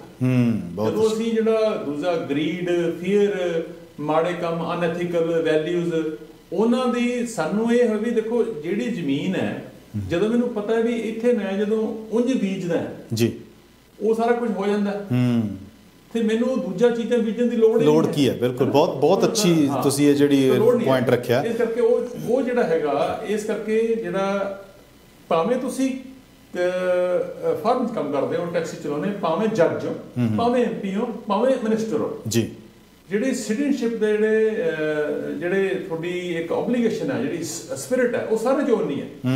ਬਿਲਕੁਲ, ਸਭ ਤੋਂ ਜ਼ਿਆਦਾ ਪਾਵਰ ਹੈ ਨਾ ਜਿਹੜੀ ਐਕਚੁਅਲੀ ਜਿਹੜਾ ਇੱਥੋਂ ਦਾ ਸਿਟੀਜ਼ਨ ਹੈ ਉਹਦੇ ਵਿੱਚ ਰਿਜ਼ਾਈਡ ਕਰਦੀ ਹੈ। ਬਹੁਤ ਅੱਛਾ, ਕਿਉਂਕਿ ਜਿੰਨਾ ਮਰਜ਼ੀ ਪਾਵਰਫੁਲ ਬੰਦਾ, ਮੈਂ ਦੱਸਦਾ ਇਸ ਮੁਲਕ ਦੀ ਜਿਹੜੀ ਖਾਸੀਅਤ ਹੈ, ਜਿਹੜੀ ਕਿ ਸਾਰਿਆਂ ਨੂੰ ਉਹ ਸਮਝਣੀ ਚਾਹੀਦੀ ਹੈ ਜੀ, ਮੇਰੀ ਰੋਜ਼ੀ ਰੋਟੀ ਦੇ ਵਿੱਚ ਜਿੰਨਾ ਮਰਜ਼ੀ ਪੋਲੀਟੀਕਲੀ ਤਾਕਤਵਰ ਬੰਦਾ ਹੋਵੇ, ਜਿੰਨਾ ਮਰਜ਼ੀ ਪੈਸੇ 'ਚ ਤਾਕਤਵਰ ਹੋਵੇ, ਜਿੰਨਾ ਮਰਜ਼ੀ ਹੋਰ ਕਿਸੇ ਤਰੀਕੇ ਤਾਕਤਵਰ ਹੋਵੇ, ਮੇਰੀ ਰੋਜ਼ੀ ਰੋਟੀ ਵਿੱਚੋਂ ਵਿਗ ਨਹੀਂ ਪਾ ਸਕਦਾ। ਬਿਲਕੁਲ, ਜੇ ਉਹ ਅਟੈਂਪਟ ਵੀ ਕਰੇਗਾ ਤਾਂ ਸਿਸਟਮ ਆ ਕੇ ਉਹਨੂੰ ਦੋਸ਼ ਲੈ ਕਰਾਏਗਾ। ਬਹੁਤ ਅੱਛਾ, ਮਿਨਿਸਟਰ ਦਾ ਬੱਚਾ ਹੋਵੇ, ਉਹਦਾ ਮੁੰਡਾ ਹੋਵੇ, ਤੇ ਆਪਾਂ ਦੇਖਦੇ ਹਾਂ ਟੀਵੀ ਦੇ ਉੱਤੇ ਜਿਹੜੇ ਇੰਡੀਆ ਦੇ ਜਿਹੜੇ ਹੁੰਦੇ ਮਿਨਿਸਟਰਾਂ ਦੇ ਮੁੰਡੇ ਕੀ ਕਰਦੇ ਨੇ। ਇੱਥੇ ਮੈਂ ਕਹਿੰਦਾ ਭਾਵੇਂ ਜਿੰਨਾ ਮਰਜ਼ੀ ਕਲੋਜ਼ ਫਰੈਂਡ ਹੋਵੇ, ਤੇ ਉਹ ਦੇਖਿਆ ਵੀ ਇਹ ਬੰਦਾ ਕਿਸੇ ਮਾੜੇ ਕੰਮ 'ਚ ਇਨਵੋਲਵ ਹੈ, ਡਰੱਗ 'ਚ ਇਨਵੋਲਵ ਹੈ, ਇਹਨੇ ਆਹ ਕੰਮ ਕਰਤਾ, ਸਾਰੇ ਪਿੱਛੇ ਹਟਦੇ ਨੇ। Nobody dares to call even a police officer ਵੀ ਮੇਰਾ ਮੁੰਡਾ ਇਹਨੂੰ ਛੱਡ ਦੇ। ਜੇ ਉਹ ਕਾਲ ਟ੍ਰਾਂਸਫਰ ਹੋਗੀ, you are done, MP you are done, minister you are done, you are prime minister you are done. ਤੇ ਇਸ ਕਰਕੇ ਉਹ ਜਿਹੜੀ ਫਰੀਡਮ ਹੈ ਨਾ ਟੂ ਐਕਸਪ੍ਰੈਸ ਮਾਈਸੈਲਫ, ਸੋ ਤੁਸੀਂ ਭਾਵੇਂ ਜਿਹੋ ਜਿਹਾ ਮਰਜ਼ੀ ਕੰਮ ਕਰਦੇ ਹੋ, ਪਰ ਯੋਰ ਓਪੀਨੀਅਨ ਜਿਹੜਾ ਹੈਗਾ that makes the society collectively ਜੀ ਬੈਟਰ। ਸੋ ਜੀ, ਜਦੋਂ ਆਪਾਂ ਕੈਨੇਡਾ ਦੀ ਵੈਲਿਊਜ਼ ਨੂੰ ਜਾਣਦੇ ਹਾਂ, ਔਰ ਕੈਨੇਡਾ ਦੇ ਵਿੱਚ ਜੇ ਆਪਾਂ ਗੱਲ ਕਰੀਏ ਨਾ ਵੀ ਸਾਡੀ ਜਨਮ ਭੂਮੀ ਪੰਜਾਬ ਹੋ ਸਕਦੀ ਹੈ, ਲੇਕਿਨ ਜਿਹੜਾ ਸਾਡਾ ਕਰਮ ਭੂਮੀ ਹੈ, ਬੇਸ਼ੱਕ ਉਹ ਕੋਈ ਟੈਕਸੀ ਡਰਾਈਵਰ ਹੈ, ਗੈਸ ਸਟੇਸ਼ਨ ਤੇ ਕੰਮ ਕਰ ਰਿਹਾ, ਬੇਸ਼ੱਕ ਫੈਕਟਰੀ 'ਚ ਕੰਮ ਕਰ ਰਿਹਾ, ਕੁਛ ਵੀ ਹੈ, ਇੱਥੋਂ ਦੀਆਂ ਜਿਹੜੀਆਂ ਵੈਲਿਊਜ਼ ਹੈ, ਔਰ ਇੱਥੋਂ ਦਾ ਇਹ ਕਹਿ ਲਓ ਕਿ ਜਿਹੜੀ ਸਾਡੀ ਕਰਮ ਭੂਮੀ ਨੇ ਸਾਨੂੰ ਦਿੱਤਾ। ਤੁਸੀਂ ਜਿਵੇਂ ਕਹਿੰਦੇ ਨਾ ਵੀ ਤੁਹਾਨੂੰ ਕੋਈ ਕਰਾਹਾ ਫੇਰਨ ਦੀ ਲੋੜ ਨਹੀਂ, ਜ਼ਮੀਨ ਉਪਜਾਊ ਹੈ, ਤੁਸੀਂ ਬੀਜੋ, ਚੰਗਾ ਬੀਜੋ, ਔਰ ਉਹ 100% ਜਿਹੜਾ ਪੁੰਗਰ ਕੇ ਨਿਕਲ ਕੇ ਉਹ ਤੁਹਾਨੂੰ ਫਲ ਦੇਗਾ। ਰਹੀ ਸੋ ਜਦੋਂ ਆਪਾਂ ਕਹਿੰਦੇ ਹਾਂ ਕਿ ਜਿਵੇਂ ਹੁਣ ਡਰੱਗਸ ਦੇ ਵਿੱਚ ਮੈਂ ਹੋਰ ਕਿਸੇ ਦੀ ਨਹੀਂ ਗੱਲ ਕਰ ਰਿਹਾ, ਨਾ ਹੀ ਕਿਸੇ ਨੂੰ ਪਿਨ ਪੁਆਇੰਟ ਕਰਨ ਦੀ ਕੋਸ਼ਿਸ਼ ਕਰ ਰਿਹਾ, ਡਰੱਗਸ ਦੀ ਗੱਲ ਕਰਦੇ ਹਾਂ, ਫਿਰ ਸਾਡੇ ਬੱਚੇ, ਸਾਡੇ ਇੰਟਰਨੈਸ਼ਨਲ ਸਟੂਡੈਂਟਸ ਇੱਥੇ ਆਉਂਦੇ ਆ, ਉਹਨਾਂ ਦੀ ਗੱਲ ਕਰਦੇ ਆ, ਇਮੀਗ੍ਰੈਂਟਸ ਇੱਥੇ ਆਉਂਦੇ ਆ, ਹੋਰ ਬਹੁਤ ਸਾਰੇ ਜਿਹੇ ਜਿਹੜੇ ਕੇਸਿਸ ਦੇ ਵਿੱਚ ਜਿਨ੍ਹਾਂ ਦੀ ਤੁਸੀਂ ਗੱਲ ਕੀਤੀ ਹੈ, 15-15, 20-20 ਸਾਲ ਜਿਹੜੇ ਕੇਸ ਲਮਕਦੇ ਰਹਿੰਦੇ ਆ, ਉਹ ਵੀ ਇੱਥੇ ਆਉਂਦੇ ਆ। ਸੋ ਅੱਜ ਕੱਲ੍ਹ ਜੋ ਮਾਹੌਲ ਕੈਨੇਡਾ ਦਾ ਬਣਿਆ ਹੋਇਆ, ਮੈਂ ਖਾਸ ਕਰਕੇ GTA ਦੀ, ਟੋਰਾਂਟੋ ਦੀ ਗੱਲ ਕਰ ਰਿਹਾ, ਤਾਂ ਤੁਸੀਂ ਕੀ ਸਮਝ ਰਹੇ ਹੋ ਜਦੋਂ ਤੁਸੀਂ 40 ਸਾਲ ਪਿੱਛੇ ਨਿਗਾਹ ਮਾਰਦੇ ਆ, ਤਾਂ ਜਦੋਂ ਤੁਹਾਡੇ ਕਾਰਜਕਾਲ ਦੌਰਾਨ ਜੱਜ ਹੁੰਦੇ ਹੋਏ ਉਦੋਂ ਨਿਗਾਹ ਮਾਰਦੇ ਹੋ ਤੇ ਅੱਜ ਨਿਗਾਹ ਮਾਰਦੇ ਹੋ, ਤੁਹਾਨੂੰ ਕਿੰਨਾ ਕੁ ਉੱਚਾ ਨੀਵਾਂ ਗ੍ਰਾਫ ਨਜ਼ਰ ਆਉਂਦਾ ਹੈ? ਦੇਖੋ, ਜਿਹੜੀ ਇੱਕ ਨਾ ਤੁਸੀਂ ਇੱਕ ਆਪਾਂ ਨੂੰ ਬੜੀ ਮੰਨ ਕੇ ਗੱਲ ਚੱਲਣੀ ਚਾਹੀਦੀ ਹੈ। ਮੈਂ ਆਪਣੇ ਪੇਰੈਂਟਸ ਦੇ ਨਾਲ, ਮੇਰੇ ਪੇਰੈਂਟਸ ਮੇਰੇ ਨਾਲ 35 ਸਾਲ ਤੋਂ ਰਹਿੰਦੇ ਨੇ। ਮੈਂ ਆਪਣੀ ਮਦਰ ਨਾਲ ਕਈ ਵਾਰੀ ਧਾਰਮਿਕ ਤੌਰ 'ਤੇ ਵੀ ਗੱਲ ਕਰਦਾ। ਮੈਂ ਕਿਹਾ ਤੁਸੀਂ ਜਿਹੜੇ ਮਰਜ਼ੀ ਪੱਖੋਂ ਲਾ ਲਓ ਜੀ, ਆਪਾਂ ਕਹਿੰਦੇ ਵੀ ਜਿੱਥੇ ਚੰਗਿਆਈ ਹੈ, ਜਿੱਥੇ ਇਮਾਨਦਾਰੀ ਹੈ, ਉੱਥੇ ਖੁਸ਼ਹਾਲੀ ਹੈ। ਬਿਲਕੁਲ, ਹੈ ਨਾ। ਸੋ ਇਮਾਨਦਾਰੀ ਜਿਹੜੀ ਜੇ ਇਹ ਮੁਲਕ ਖੁਸ਼ਹਾਲ ਹੈ, ਇਹ ਕੋਈ ਲੱਕ ਨਹੀਂ ਹੈ। These people have been working hard from last 150 years ਜੀ। ਤੁਸੀਂ ਲਾ ਲਓ ਇਹੋ ਜਿਹੇ ਮਾਹੌਲ ਦੇ ਵਿੱਚ, ਇਹੋ ਜਿਹੇ ਮੌਸਮ ਦੇ ਵਿੱਚ, ਜਿਹੜੇ ਅੱਜ ਤੋਂ 200-250 ਸਾਲ ਪਹਿਲਾਂ ਜਿਹੜੇ ਇਹ ਬੰਦੇ ਰਹੇ ਨੇ, ਉਹਨਾਂ ਨੇ ਕਿੰਨੇ ਇਹ ਜਿਹੜਾ ਇਨਫਰਾਸਟ੍ਰਕਚਰ ਬਣਾਉਣਾ, CN ਰੇਲ ਕਰਨੀ, ਇਹ ਕਰਨਾ, ਉਹ ਕਰਨਾ। ਇਸ ਕਰਕੇ ਇਹ ਜਿਹੜਾ ਮੁਲਕ ਹੈਗਾ, ਇਹ ਕੋਈ ਬਟਨ ਨਹੀਂ ਹੈਗਾ ਵੀ ਐਂ ਕਰਕੇ ਔਨ ਕਰਤਾ ਤੇ ਇਹ ਹੁਣ ਵਧੀਆ ਬਣ ਗਿਆ, ਹੈ ਨਾ। ਇਸ ਕਰਕੇ it took a long time ਜੀ। ਸੋ ਜਿਹੋ ਜਿਹਾ ਅਸੀਂ ਪਾਇਆ ਸੀਗਾ, ਜੇ ਇਹਨੂੰ ਉਹ ਜਿਹਾ ਛੱਡਣਾ ਜੀ ਜਿਹੜੀ ਨੀਤ ਨਾਲ ਅਸੀਂ ਆਏ ਸੀ ਵੀ ਅਸੀਂ ਮੁਲਕ 'ਚ ਤਾਂ ਜਾਣਾ ਵੀ ਇਹ ਮੁਲਕ ਚੰਗਾ ਜੇ ਇਹਨੂੰ ਉਹ ਜਿਹਾ ਰਹਿਣ ਦੇਣਾ ਤਾਂ ਤੁਹਾਨੂੰ ਚੰਗੀਆਂ ਗੱਲਾਂ ਕਰਨੀਆਂ ਪੈਣਗੀਆਂ ਬਿਲਕੁਲ ਕਿਉਂਕਿ ਜਿਹੜਾ ਮੇਰਾ ਓਪੀਨੀਅਨ ਹੈ ਇਹ ਜਿਹੜੀ ਮੇਰੀ ਸੋਚ ਹੈ ਉਹ ਸੁਸਾਇਟੀ ਨੂੰ ਵਧੀਆ ਬਣਾਉਂਦੀ ਹੈ ਬਹੁਤ ਅੱਛਾ ਮੇਰੀ ਕਾਰ ਨਹੀਂ ਬਣਾਉਂਦੀ ਕਾਰ ਭਾਵੇਂ ਮੇਰੇ ਕੋਲ 5 ਲੱਖ ਦੀ ਹੋਵੇ ਘਰ ਭਾਵੇਂ ਮੇਰੇ ਕੋਲ 10 ਮਿਲੀਅਨ ਦਾ ਹੋਵੇ ਤੇ ਭਾਵੇਂ ਮੇਰੇ ਕੋਲ ਕੱਪੜੇ ਜਿੰਨੇ ਮਰਜ਼ੀ ਮਹਿੰਗੇ ਹੋਣ ਮੈਂ ਆਪਦੇ ਘਰ ਚੋਂ ਨਿਕਲਦਾ I am not doing anything for anybody else that's just me but ਜੇ ਮੇਰੀ ਸੋਚ ਚੰਗੀ ਹੈ ਮੈਂ ਜਿੰਨਾ ਮਰਜ਼ੀ ਗਰੀਬ ਬੰਦਾ ਮੈਂ ਬਾਹਰ ਨਿਕਲਣਾ ਮੈਂ ਹੱਸ ਕੇ ਬੋਲਣਾ ਹੈ ਜੀ ਸੋਸਾਇਟੀ ਦੇ ਨਾਲ ਰਲ ਕੇ ਚੱਲਣਾ ਹੈ ਜੀ ਹੈਨਾ ਤੇ ਉਹ ਮੈਂ ਆਪਣੇ ਆਪ ਹੀ ਕੰਟਰੀਬਿਊਸ਼ਨ ਕਰੀ ਜਾਣੀ ਹੈ ਕਿਸੇ ਦੀ ਗਰੋਸਰੀ ਦਾ ਬੈਗ ਵਿੱਚ ਚੱਕ ਕੇ ਰੱਖਤਾ ਜੇ ਕੋਈ ਬੰਦਾ ਮਿਲ ਗਿਆ ਜੇ ਕੋਈ ਚੀਜ਼ ਪਈ ਉੱਥੇ ਚੱਕ ਕੇ ਰੱਖਤੀ ਪਾਰਕ ਦੇ ਵਿੱਚ ਕੋਈ ਐ ਕਰਤਾ ਕਿਸੇ ਬੱਚੇ ਦੀ ਹੈਲਪ ਕਰਤੀ ਸੋ ਇਸ ਕਰਕੇ ਜਿਹੜਾ ਓਪੀਨੀਅਨ ਜਿਹੜਾ ਹੈਗਾ ਤੁਹਾਡਾ ਉਹ it makes the society better ਇਹਨਾਂ ਲੋਕਾਂ ਦੇ ਵਿਚਾਰ ਸੋਚ ਆਪਣੇ ਨਾਲੋਂ ਬਹੁਤ ਪ੍ਰੋਗਰੈਸਿਵ ਸੀ ਤੇ ਤਾਂ ਇਹ ਇਸ ਵੇਲੇ ਤੇ ਇੱਕ ਇਹ ਵੀ ਸੋਚਣਾ ਚਾਹੀਦਾ ਹੈ ਇੱਕ ਜਿਹੜਾ ਡਿਸਕ੍ਰਿਮੀਨੇਸ਼ਨ ਆ ਜਾਂ ਜਿਹੜਾ ਪ੍ਰੈਜੁਡਿਸ ਹੈ ਜੀ ਇਹ ਤੁਹਾਡੇ ਕਈ ਵਾਰੀ ਆਪਾਂ ਖੁਸ਼ੀ ਮਨਾਉਣ ਦੇ ਵਿੱਚ ਵੀ ਸ਼ੋਅ ਕਰਦੇ ਆ ਮੈਨੂੰ ਪਤਾ ਹੁਣ ਜਦੋਂ ਸਾਜਨ ਆਪਣੇ ਡਿਫੈਂਸ ਮਿਨਿਸਟਰ ਬਣਿਆ ਸੀਗਾ ਲੋਕੀ ਐਵੇਂ ਜੀ ਸਲੂਟ ਮਾਰਦੇ ਜੀ ਫਲਾਨਾ ਜੀ ਧਮਕਾ ਜੀ ਯੂ ਹੈਵ ਟੂ ਅੰਡਰਸਟੈਂਡ ਜੇ ਮੈਂ ਆਪਣੀ ਤਰੱਕੀ ਤੁਹਾਡੇ ਮੂਹਰੇ ਉਹਦਾ ਡਾਂਸ ਕਰਾਈ ਜਾਊਂਗਾ ਤਾਂ ਮੈਂ ਐ ਵੀ ਅਸੀਂ ਕਰ ਲਿਆ ਆਪਣੇ ਜੋੜ ਨਾਲ ਯੂ ਹੈਵ ਟੂ ਅੰਡਰਸਟੈਂਡ ਸਾਡੀ ਤਾਂ ਇੱਥੇ ਪੋਪੂਲੇਸ਼ਨ 2.5% ਵੀ ਨਹੀਂ ਹੈ ਬਿਲਕੁਲ because the rest of the 98% and the system ਜੀ they understood ਸਾਡਾ ਹਾਰਡ ਵਰਕ ਸਾਡੀ ਸੋਚ ਤਾਂ ਹੀ ਉਹ ਜੇ ਅਸੀਂ ਆ ਕੇ ਉਹ ਅਪਲਾਈ ਕੀਤਾ ਤੇ ਸਾਨੂੰ ਉਸਨੇ ਵਧਣ ਫੁੱਲਣ ਦਾ ਅਧਿਕਾਰ ਦਿੱਤਾ ਇਸ ਕਰਕੇ we owe our gratitude back to the system and the people ਜਿਹੜੇ ਸੀ ਪਹਿਲਾਂ ਸੀ ਬਹੁਤ ਅੱਛਾ ਹੈ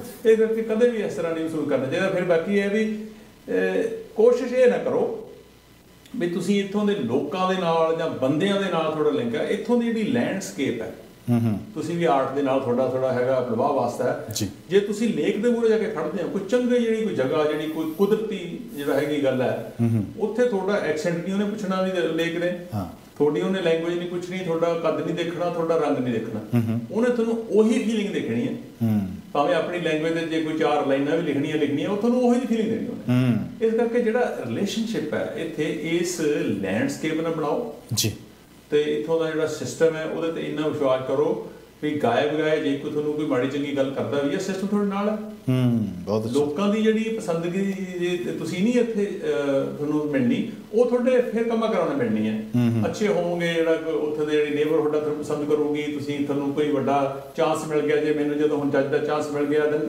ਮੇਰੇ ਵਿਚਾਰ ਜਦੋਂ ਮੈਂ ਟੈਕਸੀ ਚਲਾਉਂਦਾ ਸੀ ਫਿਰ ਵੀ ਇਹੀ ਸੀ ਉਦੋਂ ਮੈਂ ਇੱਕ ਬੰਦੇ ਨੂੰ ਯਾਨੀ ਇੰਪ੍ਰੈਸ ਕਰ ਸਕਦਾ ਸੀ ਜਦੋਂ ਮੈਂ ਜੱਜ ਬਣ ਗਿਆ ਮੈਂ ਉਹੀ ਵਿਚਾਰ ਨੇ ਫਿਰ ਮੇਰਾ ਜਿਹੜਾ ਪਲੇਟਫਾਰਮ ਵੱਡਾ ਹੋ ਗਿਆ ਜਿੰਨਾ ਵੱਡਾ ਹੋਈ ਜਾਂਦਾ ਹੈਗਾ ਪਲੇਟਫਾਰਮ ਉਸੇ ਹਿਸਾਬ ਦੇ ਨਾਲ ਫਿਰ ਬੰਦਾ ਆਪਦੀ ਜਿਹੜੀ ਚੰਗਿਆਈ ਹੈ ਮੇਰਾ ਕਹਿਣ ਦਾ ਮਤਲਬ ਇਹੀ ਹੈ ਵੀ ਜੇ ਤੁਸੀਂ ਇਸ ਮੁਲਕ ਦਾ ਸਹੀ ਤੇ ਇਹਦੀ ਸਪਿਰਿਟ ਨੂੰ ਇੰਜੋਏ ਕਰਨਾ ਹੈ ਤਾਂ ਉਹ ਤੁਸੀਂ ਜਿਹੜਾ ਇਹਨੂੰ ਇੰਜੋਏ ਕਰ ਸਕਦੇ ਜਿਹੜੀ ਤੁਹਾਡੀ ਇੱਕ ਨੈਚੁਰਲ ਵਧੀਆ ਆਰਗੈਨਿਕ ਤਰੀਕੇ ਨਾਲ ਜਿਹੜੀ ਤੁਹਾਡੀ ਜਿੰਨੀ ਮਿਹਨਤ ਕੀਤੀ ਹੈ ਉਹਨਾਂ ਕੰਮ ਉਹਨ ਕਰਦੇ ਹੋ ਉਨੀ ਤੁਹਾਡੀ ਤਰੱਕੀ ਹੋ ਰਹੀ ਹੈ then you will not feel tired then you will not feel awkward ਜੀ you will not feel ਵੀ ਮੈਂ ਕਿਸੇ ਤੋਂ ਛੋਟਾ ਜਾਂ ਕਿਸੇ ਤੋਂ ਵੱਡਾ ਤੁਸੀਂ you will feel just Canadian ਉਹ ਜਿਹੜੀ ਹੈ ਉਹ ਜਿਹੜਾ ਮਾਦਾ ਅਖਤਿਆਰ ਕਰਕੇ ਉਹ ਜੀ ਸੋਚ ਅਖਤਿਆਰ ਕਰਕੇ ਇਸ ਮੁਲਕ ਦੇ ਵਿੱਚ ਤੁਹਾਨੂੰ ਵਿਚਰਨਾ ਚਾਹੀਦਾ ਤੁਸੀਂ ਆਪਣਾ ਜਿਹੜਾ ਮੈਕਸਿਮਮ ਜਿਹੜਾ ਹੈਗਾ ਪੋਟੈਂਸ਼ੀਅਲ ਰਿਅਲਾਈਜ਼ ਕਰ ਸਕਦੇ ਹੋ ਫੋਕਸ ਜਿਹੜਾ ਜ਼ਿਆਦਾ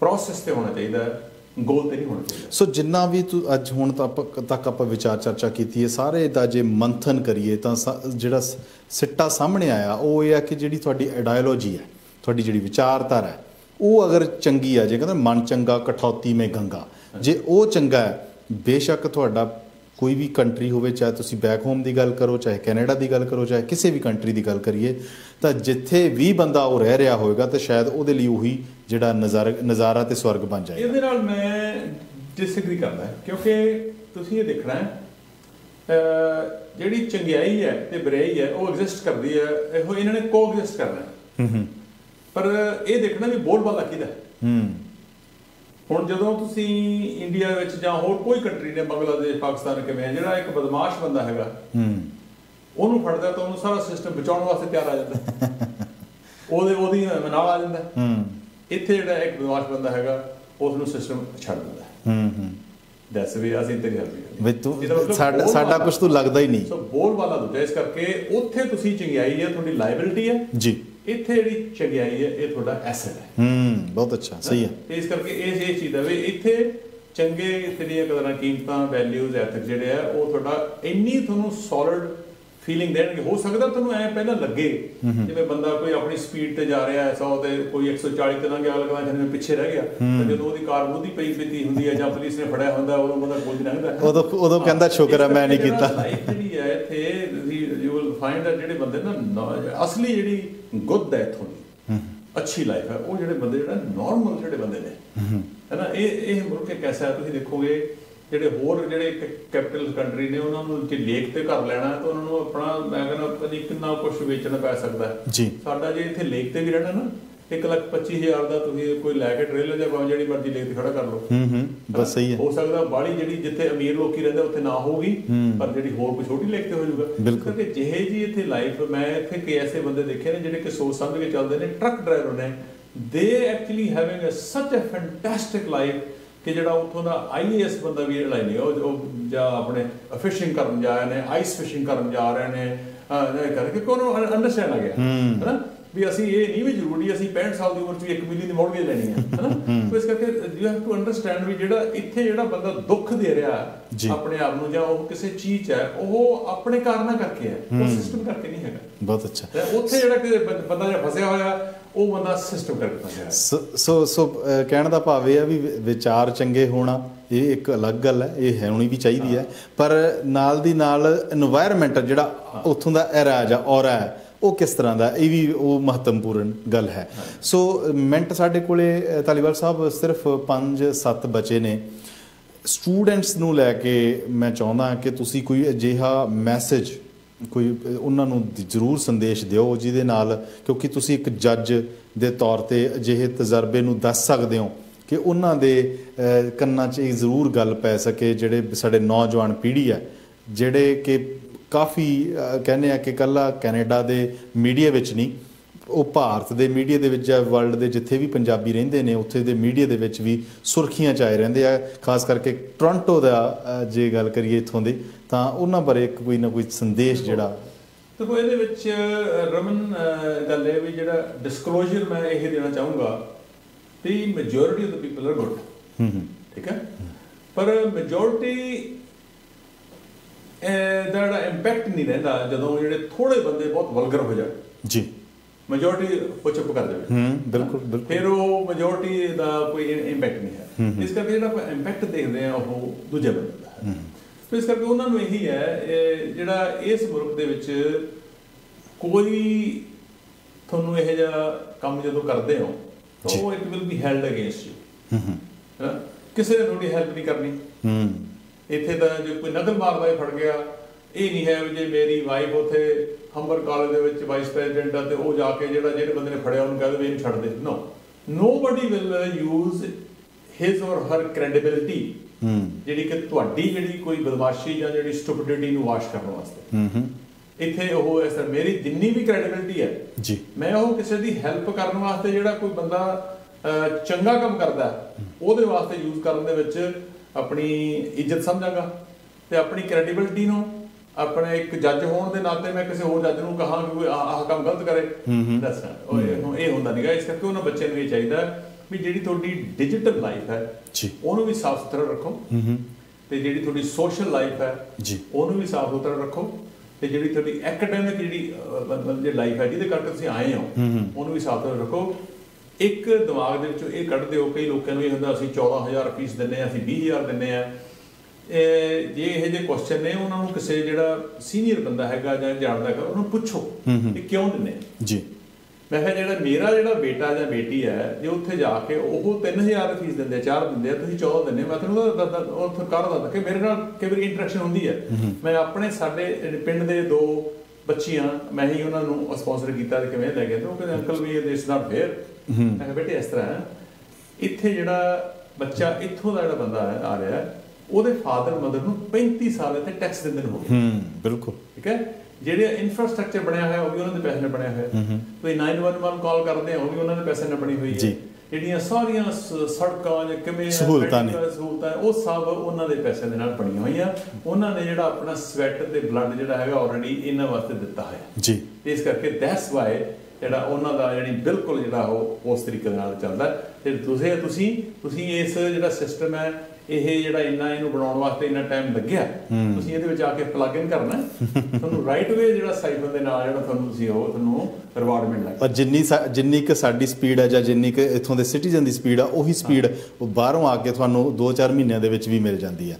ਸੋ ਗੱਲ ਇਹ ਹੈ ਕਿ ਤੁਸੀਂ ਕਿਵੇਂ ਔਰ ਕਿਸ ਤਰੀਕੇ ਦੇ ਨਾਲ, ਕਿਹੜਾ ਨਜ਼ਰੀਆ ਤੁਸੀਂ ਉਸ ਤਰੀਕੇ ਨਾਲ ਤੁਸੀਂ ਅਪਣਾ ਰਹੇ ਹੋ। ਜੇ ਤਾਂ ਨੈਗੇਟਿਵ ਨਜ਼ਰੀਆ ਤਾਂ ਤੁਹਾਨੂੰ ਸਭ ਕੁਝ ਹੋਰ ਨੈਗੇਟਿਵ ਹੀ ਨਜ਼ਰ ਆਏਗਾ, ਔਰ ਜੇ ਅਗਰ ਪੋਜ਼ਿਟਿਵ ਹੈ ਤਾਂ ਉਹ ਪੋਜ਼ਿਟਿਵ ਨਜ਼ਰ ਆਏਗਾ। ਇੱਕ ਜਿਹੜੇ ਆਪਣੇ ਨਵੇਂ ਬੰਦੇ ਆਉਂਦੇ ਨੇ ਉਹਨਾਂ ਨੂੰ ਜ਼ਰੂਰ ਆਪਣੀ ਟ੍ਰੇਲ ਰੱਖੋ, ਡਾਕੂਮੈਂਟੇਸ਼ਨ ਰੱਖੋ ਜੀ। ਉਹ ਜਿਹੜਾ ਤੁਸੀਂ ਅੱਗੇ ਜਦੋਂ PR ਅਪਲਾਈ ਕਰਨੀ ਹੈ ਜਾਂ ਸਿਟੀਜ਼ਨਸ਼ਿਪ ਅਪਲਾਈ ਕਰਨੀ ਹੈ, ਇਹ ਚੀਜ਼ਾਂ ਦਾ ਆਪਣੇ ਡਾਕੂਮੈਂਟੇਸ਼ਨ ਸਾਡੀ ਅਸੀਂ ਪੰਜਾਬ ਜਿਹੜਾ ਹੈਗਾ ਇੱਕ ਬਾਰਡਰ ਸਟੇਟ ਹੈ ਵਿਚਾਰੇ ਨੂੰ ਕਦੇ 20-30 ਸਾਲ ਬਾਅਦ ਕਦੇ ਇੱਧਰ ਹੋਵੇ ਕਦੇ ਇੱਧਰ ਹੋਵੇ, ਸਾਡਾ ਸੁਭਾਅ ਨਹੀਂ ਹੈ। ਸਾਨੂੰ ਤਾਂ ਫੋਟੋਆਂ ਖਿੱਚੀਆਂ ਹਫ਼ਤਾ ਪਹਿਲਾਂ ਨਹੀਂ ਕਿ ਲੱਭਦੀਆਂ ਕਿੱਥੇ ਗਈਆਂ, ਇੱਕ ਦੂਜੇ ਨੂੰ ਅਸੀਂ ਪੁੱਛਦੇ ਰਹਿੰਦੇ ਹਾਂ, ਡੇਟ ਆਫ ਬਰਥ ਨਹੀਂ ਸਾਨੂੰ ਆਪਣੇ ਆਪ ਦਾ ਪਤਾ ਲੱਗਦਾ, ਸਾਡੀ ਨੇਚਰ ਹੈ ਜੀ। ਇੱਥੇ ਜਿਹੜਾ ਸਿਸਟਮ ਇਹ ਹੈ ਵੀ ਇਹ ਬਹੁਤ ਜ਼ਰੂਰੀ ਹੈ, ਡਾਕੂਮੈਂਟੇਸ਼ਨ ਜਿਹੜੀ ਆ ਉਹ ਆਪਣੀ ਬਹੁਤ ਜ਼ਰੂਰੀ ਹੈ, ਤਾਂ ਕਿ ਜਦੋਂ ਕੋਈ ਵੀ ਤੁਸੀਂ ਕੰਮ ਗਾਹਾਂ ਜੌਬ ਲੈਣੀ ਹੈ ਜਾਂ ਸਿਟੀਜ਼ਨਸ਼ਿਪ ਅਪਲਾਈ ਕਰਨੀ ਹੈ, PR ਅਪਲਾਈ ਕਰਨੀ ਹੈ, ਕੋਈ ਲੋਨ ਅਪਲਾਈ ਕਰਨਾ ਹੈ, ਕਿਵੇਂ ਹੈ ਜਿਹੜਾ ਆਪਣਾ ਫਿਰ ਤੁਸੀਂ ਇੱਥੇ ਰਹਿੰਦੇ ਹੋ, ਤੁਹਾਨੂੰ ਪਤਾ ਹੈ ਜਿਹੜਾ ਆਪਣਾ ਕ੍ਰੈਡਿਟ ਵਗੈਰਾ ਹੈਗਾ ਕਿੰਨਾ ਰੱਖਣਾ ਹੈ। ਬਿਲਕੁਲ। ਤਾਂ ਮੈਂ ਐਕਚੁਅਲੀ ਆਪਣੇ ਫੇਸਬੁੱਕ ਦੇ ਉੱਤੇ ਮੈਂ ਪਾਇਆ ਸੀਗਾ ਵੀ ਮੇਰਾ ਕ੍ਰੈਡਿਟ 887 ਹੈ, ਤੁਹਾਡਾ ਕਿੰਨਾ ਹੈ? ਅੱਛਾ, ਹੈ ਨਾ, ਕਿਉਂਕਿ 900 ਇਜ਼ ਮੈਕਸਿਮਮ, ਹੈ ਨਾ। ਇਸ ਕਰਕੇ ਉਹ ਤਾਂ ਬਣੇਗਾ ਜੇ ਤੁਸੀਂ ਇੱਥੇ ਚੰਗੀ ਲਾਈਫ ਜਿਓਗੇ, ਚਾਦਰ ਵੇਖ ਕੇ ਪੈਰ ਪਸਾਰੋਗੇ, ਜਿੰਨਾ ਤੁਹਾਨੂੰ ਆਮਦਨ ਹੈ ਉਸ ਹਿਸਾਬ ਨਾਲ ਖਰਚਾ ਕਰੋ। ਇੱਥੇ ਵੀ ਜਿਹੜਾ ਮਰਜ਼ੀ ਫ੍ਰਿਜ ਖੋਲ ਕੇ ਦੇਖ ਲਓ, ਉਹਦੇ ਕੋਲ ਦੁੱਧ ਪਿਆ, ਉਹਦੇ ਕੋਲ ਜੂਸ ਪਿਆ, ਉਹਦੇ ਕੋਲ ਸਾਰਾ ਸਮਾਨ ਪਿਆ, ਭਾਵੇਂ ਉਹ ਬੰਦਾ 3 ਲੱਖ ਬਣਾਉਂਦਾ, ਭਾਵੇਂ 1 ਲੱਖ ਬਣਾਉਂਦਾ, ਭਾਵੇਂ 50,000 ਬਣਾਉਂਦਾ। ਇਸ ਕਰਕੇ ਜਿਹੜਾ ਇੱਥੇ ਜਿੰਨੀ ਵਧੀਆ ਤਰੀਕੇ ਨਾਲ ਰਹੋਗੇ, ਇਹ ਜਿਹੜਾ ਮੁਲਕ ਹੈ ਇਹ ਤੁਹਾਡੀ ਸਟੇਟਸ ਦੇ ਹਿਸਾਬ ਦੇ ਨਾਲ ਉਹਨੇ ਤੁਹਾਨੂੰ ਸਭ ਕੁਝ ਦੇਤਾ। ਜੇ ਤੁਸੀਂ ਸਿਟੀਜ਼ਨਸ਼ਿਪ ਲੈ ਲਈ ਤਾਂ ਤੁਹਾਨੂੰ ਉਹਨੇ 250 ਸਾਲ ਪਹਿਲਾਂ ਜਿਹੜਾ 100 ਸਾਲ ਪਹਿਲਾਂ ਜਿਹੜਾ ਬੰਦਾ ਰਹਿੰਦਾ ਉਹਦੇ ਲਿਆ ਕੇ ਹੱਕਾਂ ਦੇ ਵਿੱਚ ਤੇ ਸਾਰੀ ਚੀਜ਼ਾਂ ਵਿੱਚ ਬਰਾਬਰ ਲਿਆਤਾ, ਪਰ ਤੁਸੀਂ ਫਿਰ ਫਰਜ਼ਾਂ ਦੇ ਵਿੱਚ ਵੀ ਬਰਾਬਰ ਰਹੇ ਹੋ, ਡਿਊਟੀਜ਼ ਨੂੰ ਵੀ ਬਰਾਬਰ। ਹਾਂ, ਇਸ ਕਰਕੇ ਜੇ ਸਿਟੀਜ਼ਨਸ਼ਿਪ ਹੈ ਉਹ ਕੋਈ ਹੋਲਡ ਬੈਕ ਨਹੀਂ ਕਰ ਰਹੀ, then why should I hold back anything? I should give myself to the country. ਜਦੋਂ ਤੁਸੀਂ ਇਸ ਮੁਲਕ ਨੂੰ ਆਪਣਾ ਸਮਝੋਗੇ ਤਾਂ ਤੁਸੀਂ ਇਹਦੇ ਨਾਲ ਠੱਗੀ ਮਾਰਨ ਜੀ ਨਹੀਂ ਕਰੋਗੇ। ਆਪਣਾ ਮਨ ਜਿਹੜਾ ਬੜਾ ਸ਼ੈਤਾਨ ਹੈ, ਆਪਾਂ ਜਨਾਨੀਆਂ ਦੇਖਦੇ ਆ, ਲੋਕੀ ਦੇਖਦੇ ਆ, ਆਪਣੀ ਜਨਾਨੀ ਵੀ ਦੇਖਦੇ ਆ, ਆਪਣੀ ਬੇਟੀ ਵੀ ਦੇਖਦੇ ਆ, ਦੂਜਿਆਂ ਦੀ ਬੇਟੀ ਵੀ ਦੇਖਦੇ ਆ। ਤੁਸੀਂ ਆਪਾਂ ਨੂੰ ਸਭ ਪਤਾ ਵੀ ਕਿਵੇਂ ਬਿਹੇਵ ਕਰਨਾ। ਇਸ ਕਰਕੇ ਜਿਹੜਾ ਇਹ ਮੁਲਕ ਨੂੰ ਵੀ ਆਪਣਾ ਸਮਝੋ, ਤੁਸੀਂ ਫਿਰ ਕੋਈ ਮਾੜਾ ਵਿਚਾਰ ਨਹੀਂ ਆਏਗਾ ਵੀ ਮੈਂ ਆਹ ਕਰਨਾ, ਮੈਂ ਇਹਦੇ ਨਾਲ ਆਹ ਕਰਨਾ, ਕਿਉਂਕਿ ਆਪਣੇ ਨਾਲ ਤਾਂ ਧੋਖਾ ਬੰਦਾ ਫਿਰ ਕੋਈ ਵੀ ਨਹੀਂ ਕਰਦਾ। ਇਸ ਕਰਕੇ ਵੀ ਚੰਗੇ ਵਿਚਾਰਾਂ ਦੇ ਨਾਲ ਇਸ ਮੁਲਕ 'ਚ ਰਹੋ, ਤੇ ਇਹ ਮੁਲਕ ਨੇ ਮੈਂ ਤੁਹਾਨੂੰ ਗਰੰਟੀ ਕਰਦਾ ਉਹਨੇ ਕੋਈ ਚੀਜ਼ ਹੋਲਡ ਬੈਕ ਕਰਕੇ ਨਹੀਂ ਰੱਖਣੀ। ਬਹੁਤ ਬਹੁਤ ਸ਼ੁਕਰੀਆ ਧਾਲੀਵਾਲ ਸਾਹਿਬ, ਤੁਸੀਂ ਸਟੂਡੀਓ ਦੇ ਵਿੱਚ ਆ ਕੇ ਇੱਕ ਆਪਣਾ ਅਨਮੁੱਲਾ ਸਮਾਂ ਸਾਨੂੰ ਦਿੱਤਾ, ਔਰ ਬਹੁਤ ਉਮਦਾ ਦਰਜੇ ਦੀਆਂ ਜਿਹੜੀਆਂ ਗੱਲਾਂ ਨੇ ਆਪਣੇ ਵਿਚਾਰ ਚਰਚਾ ਸਾਡੇ ਦਰਸ਼ਕਾਂ ਨਾਲ ਸਾਂਝੀ ਕੀਤੀ ਹੈ, ਜਿਹਦੇ ਨਾਲ ਇਕੱਲੇ ਦਰਸ਼ਕ ਜਾਂ ਜਿਹੜੇ ਸੁਣਨ ਵਾਲੇ ਉਹੀ ਨਹੀਂ, ਮੈਂ ਵੀ ਤੁਹਾਡੇ ਤੋਂ ਇੰਸਪਾਇਰ ਹੋ ਕੇ ਬਹੁਤ ਸਾਰੀਆਂ ਚੀਜ਼ਾਂ ਸਿੱਖੀਆਂ, ਔਰ ਜਿਹਨੂੰ ਕਿ ਮੈਂ ਕੋਸ਼ਿਸ਼ ਕਰਾਂਗਾ ਕਿ ਆਪਣੀ ਜ਼ਿੰਦਗੀ ਦੇ ਵਿੱਚ ਵੀ ਅਪਣਾ ਸਕਾਂ। ਔਰ ਆਉਣ ਵਾਲੇ ਸਮੇਂ ਦੇ ਵਿੱਚ ਵੀ ਅਸੀਂ ਤੁਹਾਨੂੰ ਸੱਦਾ ਦੇਵਾਂਗੇ, ਤੁਸੀਂ ਸਟੂਡੀਓ ਦੇ ਵਿੱਚ ਆ ਕੇ ਹੋਰ ਅਜਿਹੀਆਂ ਗੱਲਾਂ, ਅਜਿਹੇ ਤਜਰਬਿਆਂ ਨੂੰ ਦਰਸ਼ਕਾਂ ਨਾਲ ਸਾਂਝਾ ਕਰੋ, ਤਾਂ ਕਿ ਅਵੇਅਰਨੈਸ ਹੈ ਜਿਹੜੀ, ਜਾਗਰੂਕਤਾ ਹੋਰ ਫੈਲ ਸਕੇ। ਬਹੁਤ ਬਹੁਤ ਸ਼ੁਕਰੀਆ ਇੱਕ ਵਾਰੀ ਤੁਹਾਡਾ ਫਿਰ ਤੋਂ। Thank you very much. So ਦਰਸ਼ਕੋ, ਤੁਹਾਡਾ ਵੀ ਸ਼ੁਕਰੀਆ, ਔਰ ਇਸੇ ਤਰੀਕੇ ਦੇ ਨਾਲ ਵਿਜ਼ਨ ਪੰਜਾਬ TV ਦੇਖਦੇ ਰਹੋ ਔਰ ਪਿਆਰ ਦਿੰਦੇ ਰਹੋ ਵਿਜ਼ਨ ਪ੍ਰਾਈਮ ਟਾਈਮ ਸ਼ੋਅ ਨੂੰ। ਸੋਮਵਾਰ ਤੋਂ ਲੈ ਕੇ ਵੀਰਵਾਰ ਵਾਲੇ ਦਿਨ ਤੱਕ ਤੁਹਾਡੀ ਸੇਵਾ 'ਚ ਅਸੀਂ ਹਾਜ਼ਰ ਹੁੰਦੇ ਹਾਂ। 7 ਤੋਂ 8 ਇਸ ਦਾ ਸਮਾਂ ਹੁੰਦਾ ਹੈ, ਔਰ ਕਿਸੇ ਕਿਸਮ ਦੀ ਕੋਈ ਜਾਣਕਾਰੀ ਲੈਣੀ ਚਾਹੁੰਦੇ ਆ ਪ੍ਰੋਗਰਾਮ ਦੇ ਦੌਰਾਨ ਜਾਂ ਪ੍ਰੋਗਰਾਮ ਤੋਂ ਬਾਅਦ, 905 790 9099 ਸਟੂਡੀਓ ਦਾ ਨੰਬਰ ਹੈ। ਔਰ ਇਸੇ ਹੀ ਗੱਲ ਤੋਂ ਬਾਅਦ ਅਸੀਂ ਇਜਾਜ਼ਤ ਲੈਂਦੇ ਹਾਂ, ਔਰ ਨਵੇਂ ਮਹਿਮਾਨ ਤੇ ਨਵੇਂ ਵਿਸ਼ੇ ਦੇ ਨਾਲ ਫਿਰ ਹਾਜ਼ਰ ਹੋਵਾਂਗੇ। ਤਦ ਤੱਕ ਦੇ ਲਈ ਸ਼ੁਕਰੀਆ। ਜਿਉਂਦੇ ਰਹੋ, ਵਸਦੇ ਰਹੋ, ਘਰਾਂ 'ਚ ਰਹੋ। ਸ਼ਬਾ ਖੈਰ। ਸਤਿ ਸ੍ਰੀ ਅਕਾਲ।